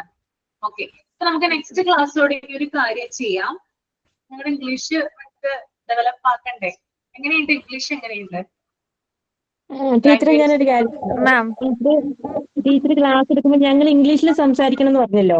അപ്പൊ ടീച്ചർ ക്ലാസ് എടുക്കുമ്പോൾ കൂടുതൽ ഇംഗ്ലീഷ് ഞങ്ങൾക്ക് പറഞ്ഞു തരുവാണ്, ഞങ്ങൾ സിമ്പിൾ ആയിട്ടുള്ള ഇംഗ്ലീഷുകൾ പറഞ്ഞു തരുവാണ്. ഞങ്ങൾക്ക് പിന്നീട് നെക്സ്റ്റ് ക്ലാസ്സിൽ വരുമ്പോൾ അത് ഞങ്ങൾ ഇംഗ്ലീഷിലാണല്ലോ പറയണ്ടേ. അപ്പൊ ഞങ്ങൾ പോയിന്റുകൾ രേഖപ്പെടുത്തി, ഇംഗ്ലീഷിൽ തന്നെ പോയിന്റുകൾ രേഖപ്പെടുത്തുകയാണെങ്കിൽ ഞങ്ങൾക്ക് അത് ഒന്ന് ഏകദേശം ഒന്ന് പറയാനുള്ളത് കിട്ടുമല്ലോ. അങ്ങനെ ഒന്ന് ക്ലാസ് എടുത്ത് തരാമോ? ഞാൻ നോക്കട്ടെ, ശ്രമിക്കാം. ഞാൻ വേറൊരു കാര്യം, കമ്മ്യൂണിക്കേഷൻ കൂടുതൽ ഇതാവുന്നതിന് വേണ്ടി ചില വേർഡ്സുകളും ഞാൻ വേറെ 2 ബാച്ചുകാരെ കൊണ്ട് ചെയ്യിപ്പിച്ചായിരുന്നു. നിങ്ങൾക്ക് താല്പര്യമുണ്ടെങ്കിൽ ചെയ്യാം. ഒന്ന്, 5 വേർഡ്സ്, പുതിയ രീതിയിലുള്ള 5 വേർഡ്സ് ഫൈൻഡ് ഔട്ട് ചെയ്യുക, കണ്ടെത്തുക എല്ലാവരും തന്നെ 5 വേർഡ്സ്. രണ്ടാമത്തെ കാര്യം, ഒരു ന്യൂസ് പേപ്പർ റീഡിങ് ചെയ്യുക, ഇംഗ്ലീഷ് ന്യൂസ് പേപ്പർ. ഓക്കെ. പിന്നെ അതുപോലെ തന്നെ കഴിഞ്ഞ ക്ലാസ്സിൽ പറഞ്ഞ കാര്യം ഒന്ന് സമ്മറൈസ് ചെയ്യാം. Okay ma'am. ആ സമ്മറൈസ് ചെയ്ത് നമുക്ക് ഇംഗ്ലീഷിൽ പറയാൻ ഞങ്ങൾക്ക് അധികം വശമില്ലല്ലോ. അപ്പൊ മാം ഒന്ന് എടുക്കുമ്പോൾ ഞങ്ങൾക്ക് ഇംഗ്ലീഷിൽ പറഞ്ഞു തരാണ്. ഞങ്ങൾക്ക് കുറെ പോയിന്റ്സ് അങ്ങനെ രേഖപ്പെടുത്തിയിട്ട് അത് കാണാപ്പാടം പഠിക്കാൻ നല്ല ഒന്ന് മനസ്സിലാക്കി ഞങ്ങൾക്ക് പിന്നീട് പറയാനൊരു ഇത്, അതാണ് ഞാൻ ഉദ്ദേശിച്ചത്. നോക്കട്ടെ, ഞാൻ ശ്രമിക്കാം കേട്ടോ, ചെയ്യാം. Okay ma'am. നോക്കട്ടെ കേട്ടോ, ഉറപ്പ് പറയുന്നില്ല, ശ്രമിക്കാം. അപ്പൊ അതൊന്ന് ചെയ്തിട്ട് വരിക. ഞാൻ മറ്റു ക്ലാസ്സുകാരുമായിട്ട് സംസാരിച്ചപ്പോ അവര് വില്ലിങ് ആണ്, അവർക്ക് അവരുടെ ലാംഗ്വേജ് ഇംപ്രൂവ് ചെയ്യണം, കുറച്ച് വേർഡ്സുകൾ കണ്ടെത്തണം എന്നൊക്കെ പറഞ്ഞു. അപ്പൊ ഒരു 5 മിനിറ്റ് നമുക്ക് അതിനു വേണ്ടി മാറ്റി വെക്കാം. 5 മിനിറ്റ് വേർഡ്സ് ഇവിടെ പ്രസന്റ് ചെയ്യാനും എല്ലാവരും തന്നെ ചെയ്യാം. 2-3 പേരെ കൊണ്ടേ വായിപ്പിക്കുള്ളൂ 5 മിനിറ്റില്. കാരണം നമുക്ക് ക്ലാസ് എടുക്കണമല്ലോ. പിന്നെ 5 മിനിറ്റ് നമുക്കൊരു news paper, Hindu news paper read ചെയ്യാം, കുറച്ച് ഭാഗങ്ങൾ. ഓക്കെ, റെഡി ആണല്ലോ എല്ലാവരും? മാം ക്ലാസ് ഇംഗ്ലീഷിൽ തന്നെ പോവാൻ അത്രയും പ്രിഫർ ആവാം, അത്രയും ഇഷ്ടമാണ്. ഓക്കെ മാം, ക്ലാസ് ഇംഗ്ലീഷിൽ തന്നെ എടുക്കുന്നതായിരിക്കും ഞങ്ങൾക്ക് കൂടുതൽ, കാരണം ഇംഗ്ലീഷ് വശമില്ലല്ലോ. പ്രശ്നം എന്താന്ന് വെച്ചാല് മനസ്സിലാവാത്ത ആളുകളുണ്ട് നമ്മുടെ കൂട്ടത്തില്. ഇംഗ്ലീഷ് തന്നെ ആകുമ്പോഴുമ്പോൾ ഓക്കെ ഏകദേശം ഇത്രയും മാസമായില്ലേ മാം, അപ്പോ കുഴപ്പമില്ലല്ലോ. ഇപ്പൊ ഏകദേശം ഇനി 3 മാസം കൂടെ കഴിഞ്ഞ് ഞങ്ങളുടെ കോഴ്സ് ഏകദേശം കഴിയാനായി. ഇനി ഇംഗ്ലീഷ് പഠിച്ചില്ലെങ്കിൽ പിന്നെ ഇനി എപ്പോ പഠിക്കാനാ? മാം ഞങ്ങൾക്ക് അറിയത്തില്ലാത്ത ഞങ്ങൾ ചോദിച്ചോളാം. പിന്നെ മാം ഒന്ന് ജസ്റ്റ് ഒന്ന് പെട്ടെന്ന് ഒരു മലയാളം അതിന്റെ മറന്നതിന് ശേഷം മലയാളം ഒന്ന് പറഞ്ഞു വിട്ടാൽ മതി തർജ്ജമയായിട്ട്. അപ്പൊ ഞങ്ങൾക്ക് ഇംഗ്ലീഷ് കുറെ കൂടെ വശമാവും. അതുകൊണ്ടാണ് മാം ഞങ്ങൾക്ക് പറയാം, നെക്സ്റ്റ് ക്ലാസ്സിൽ ഞങ്ങൾക്ക് ഇത് മൊത്തം പറയണല്ലോ സമ്മറി ആയിട്ട്. അപ്പോൾ ഞങ്ങൾക്ക് കുറെ പോയിന്റ്സ് ഒന്ന് രേഖപ്പെടുത്താനും ഒന്ന് അറിഞ്ഞിരിക്കാനും വേണ്ടിയാ മാം. സമ്മറി പോലെ പറഞ്ഞാൽ മതി എന്നാണ് പറയുന്നത് അല്ലേ? പറഞ്ഞാൽ മതി. കമ്മ്യൂണിക്കേഷൻ അല്ല, ജസ്റ്റ് സമ്മറി പോലെ അല്ലേ? സമ്മറി പോലെ പറഞ്ഞാൽ ഞങ്ങൾ കുറെ പോയിന്റ്സ് രേഖപ്പെടുത്തും. അവൻ 1-2 പ്രാവശ്യം ആകുമ്പോൾ ഞങ്ങൾ തന്നെ അത് ഉണ്ടാക്കാൻ പഠിക്കും. ഓക്കെ ഓക്കെ ഓക്കെ, ഞാൻ ചെയ്യാം. മാം അതുപോലെ പേര് വിളിച്ചാൽ മതി. എന്നെപ്പോലെ ഇങ്ങനെ മാറി നിൽക്കുന്നവര് കാണും, പേര് വിളിച്ചാൽ മതി മാം തന്നെ. എന്താണ് മാം തന്നെ പേര് വിളിച്ചാൽ മതി. എല്ലാവരുടെ ഇങ്ങനെ അടുത്ത ക്ലാസ്സിന് പ്രസന്റ് ചെയ്യാനായിട്ട് പേര് വിളിച്ചാൽ മതി. അല്ലെ എന്നെപ്പോലെ മാറി നിൽക്കുന്നവരും കാണും, വായിക്കാൻ പേടിച്ചിട്ട്. മാം അപ്പോൾ എല്ലാവരും റെഡി ആയിട്ടിരിക്കും. അങ്ങനെയാണെങ്കിൽ ഇടയ്ക്കുന്ന ഒരു പേരാ വിളിക്കുന്നെങ്കിൽ എല്ലാവരും റെഡിയാവും. അല്ലെങ്കിൽ ആ പറയുന്ന ആൾ മാത്രം റെഡി ആവത്തുള്ളൂ. അങ്ങനെ ഒരു ഇതുണ്ട്. ഓക്കെ, അപ്പൊ 5 വേർഡ്സ് ഓർമ്മയുണ്ടല്ലോ? 5 വേർഡ്സ്, പിന്നെ ഒരു ന്യൂസ് പേപ്പർ. മാം വേർഡ്സ് ഓ സെന്റൻസ് ആയിട്ട് ക്രിയേറ്റ് ചെയ്യണോ? വേർഡ്സ് ആണോ, ജസ്റ്റ് ഒരു വേർഡ് ആണോ, അല്ല സെന്റൻസ് ആയിട്ട് ക്രിയേറ്റ് ചെയ്യണം? വേർഡ് മാത്രം, സെന്റൻസ് ഒന്നും വേണ്ട, ജസ്റ്റ് വേർഡ് മാത്രം. നിങ്ങൾക്ക് ഫെമിലിയർ ആയിട്ടുള്ള, അല്ലെങ്കിൽ നിങ്ങൾ കണ്ടിട്ടുള്ള, അല്ലെങ്കിൽ നിങ്ങൾ കണ്ടുപിടിച്ച പുതിയ പുതിയ വേർഡ്സുകൾ, അല്ലെങ്കിൽ നിങ്ങൾ യൂസ് ചെയ്യുന്ന വേർഡ്സുകൾ, അതും അതിന്റെ മീനിങ് ഒന്ന് പറയാനായിട്ട് നോക്കുക. എന്താണ് പുതിയ പുതിയ മാം അത് മലയാളത്തിൽ പറയണോ മീനിങ്? എന്താണ് ഒരു ഏതെങ്കിലും ഒരു വേർഡ് ഒന്ന് പറഞ്ഞു നോക്കി നിങ്ങള്. റെക്കഗ്നൈസ്, അതിന്റെ അർത്ഥം തിരിച്ചറിയും, അങ്ങനെ പറഞ്ഞാൽ മതിയോ മാം? ഫെമിലിയർ എന്ന് പറയുന്ന വേർഡ്, അതിന്റെ അർത്ഥം എന്താണ്? പരിചിതമായ, അല്ലെ? അങ്ങനെ പറയാനായിട്ട്. അപ്പൊ നമ്മള് ഡെയിലി ഉപയോഗിക്കുന്ന വാക്കുകൾ ഉപയോഗിക്കാം. നിങ്ങൾ പുതുതായിട്ട് കണ്ടെത്തുന്ന വാക്കുകൾ നമുക്ക് അതിനകത്ത് ഉപയോഗിക്കാം. പിന്നെ അതുപോലെ നമ്മൾ ന്യൂസ് പേപ്പർ റീഡ് ചെയ്യുമ്പോൾ അതിനകത്ത് കുറെ വേർഡുകൾ കിട്ടും. അപ്പൊ അതിന്റെ മീനിങ്ങും മനസ്സിലാക്കാം എന്താണ്. ഓക്കെ, അപ്പോൾ മാം സമ്മറി പോലെ നെക്സ്റ്റ് ക്ലാസ്സിലെ കഴിഞ്ഞ ക്ലാസ്സിലെ പറയണമെന്ന് പറഞ്ഞാൽ അത് അങ്ങനെ പറയണ്ടേ? അപ്പം അങ്ങനെയും പറയണം. അപ്പൊ നമുക്ക് ഒക്കെ കൂടി ഒരു 15 മിനിറ്റ് കേട്ടോ, അതിനുള്ളിൽ നമുക്ക് അങ്ങനെ പറയുന്നത്. അല്ല, സമ്മറി പോലെ പറയേണ്ടത് ഞങ്ങൾ ഇംഗ്ലീഷിലാണല്ലേ മാം പറയണ്ടേ? ഒരു 10 ലൈൻ മതി സമ്മറി പോലെ എന്ന് പറഞ്ഞാൽ. ഞാനിപ്പോ പറഞ്ഞ കാര്യം ഒരു 10 ലൈനിൽ നിങ്ങൾ ഒതുക്കിയാൽ മതി. അതിൽ കൂടുതൽ വേണ്ട കേട്ടോ. അങ്ങനെ ചെയ്യാം. ഭയങ്കര വലുതായിട്ടൊന്നും എഴുതരുത്, അപ്പൊ നമ്മുടെ ക്ലാസ് സമയം നഷ്ടപ്പെടും. അപ്പൊ ഒരു 10 ലൈനിൽ ഒതുക്കുന്ന രീതിയിൽ നിങ്ങൾ എഴുതി കൊണ്ടുവരിക. അങ്ങനെ ചെയ്താൽ മതി കേട്ടോ. മാം ന്യൂസ് പേപ്പർ റീഡ് ചെയ്യാൻ ഓൺലൈനിൽ ചെയ്താൽ പോരെ? അത് പ്രസന്റ് ചെയ്യാൻ അങ്ങനെയുണ്ടോ? എന്താണ് ന്യൂസ് പേപ്പർ റീഡ് ചെയ്യുന്നത് നമ്മൾ ഓൺലൈനിൽ, ഞാനിപ്പം day to day newspaper നമുക്ക് ഓൺലൈനിൽ ചെയ്തൂടെ? ന്യൂസ് പേപ്പർ എടുത്തിട്ട്. എനിക്ക് മനസ്സിലായില്ല. ഈ ക്ലാസ് കഴിഞ്ഞിട്ടുള്ളത് പറഞ്ഞാൽ മതി, നെക്സ്റ്റ് ക്ലാസ്സിൽ പറഞ്ഞാൽ മതി. അതല്ല, അതൊക്കെ മാം, നമ്മൾ ന്യൂസ് പേപ്പറിൽ ഏതെങ്കിലും റിപ്പോർട്ട് നമ്മൾ ജസ്റ്റ് സബ്മിറ്റ് അങ്ങനെ പ്രസന്റ് ചെയ്യേണ്ടിയിട്ടാണോ, അതോ ജസ്റ്റ് വായിച്ചു വിട്ടാൽ മതിയോ? ജസ്റ്റ് വായിച്ചാൽ മതി, ജസ്റ്റ് അതൊന്ന് പ്രസന്റ് ചെയ്താൽ മതി. ഒരാളൊന്ന് പ്രസന്റ് ചെയ്താൽ മതി കേട്ടോ. ഓക്കെ, നിങ്ങൾക്ക് സമ്മതമാണെങ്കിൽ മാത്രം മതി. ആരെയും ഞാൻ നിർബന്ധിക്കുന്നില്ല. ഇങ്ങനെ ചെയ്യാമെങ്കിൽ മാത്രം മതി കേട്ടോ. ഓക്കെ, മലയാളം മതിയോ മാം? ന്യൂസ് പേപ്പർ മലയാളം വായിച്ചാൽ മതിയോ? മലയാളം അല്ല, ഇംഗ്ലീഷ് വായിക്കണം. നമ്മള് ഇംഗ്ലീഷ് റിവൈസിന് വേണ്ടിയിട്ടാണ് ചെയ്യുന്നത്. മാം ഞങ്ങള് ഇംഗ്ലീഷ് ന്യൂസ് പേപ്പർ വരുത്തുന്നില്ല. മാം ഒരു പേജ് അയച്ചു തന്നാൽ മതി, ഞാൻ വായിച്ചോളാം. എനിക്ക് ഓക്കെ, ഒരു കാര്യം ചെയ്യും, നിങ്ങൾ ന്യൂസ് പേപ്പറിന്റെ കാര്യം അവിടെ നിൽക്കട്ടെ. വേർഡ്സ് മൈൻഡ് ചെയ്യാൻ നോക്കുക കേട്ടോ. പിന്നെ അതുപോലെ തന്നെ സമ്മറൈസ്, ഒരു ഇന്ന് ക്ലാസ്സിൽ പറഞ്ഞ കാര്യങ്ങൾ ഒരു 10 ലൈനിൽ ഒതുക്കത്തക്ക രീതിയിൽ സമ്മറൈസ് ചെയ്യാൻ നോക്കുക. ആ 2 കാര്യങ്ങളും ചെയ്താൽ മാത്രം മതി. ബാക്കി നമുക്ക് പിന്നെ നോക്കാം. Okay ma'am, thank you. Thank you. അപ്പൊ വൈൻഡപ്പ് ചെയ്യാണ് കേട്ടോ. ഇനി നെക്സ്റ്റ് ക്ലാസ്സിൽ നെക്സ്റ്റ് ചാപ്റ്റർ ആയി കാണാം. ആരുടെ സൈനിങ് ഔട്ട് ചെയ്യുന്നേ? ഞാനാണ് ma'am. Okay, I am Rinda. I am sign out to Ashwati ma'am class. First of all, and also very easy and understanding way for learning method. Today we learned about types of canvassing, premises and building maintenance, and discipline and maintenance. I also want to thank you my friends for all the involvement and cooperation. See you all on next time. And once again, thank you, ma'am. Okay, thank you so much. So, Thank bye. you, ma'am. Thank you, ma'am. Thank you, ma'am. Thank you, ma'am. Thank you, ma'am. Thank Thank you, you, ma'am. ma'am. Thank you, ma'am.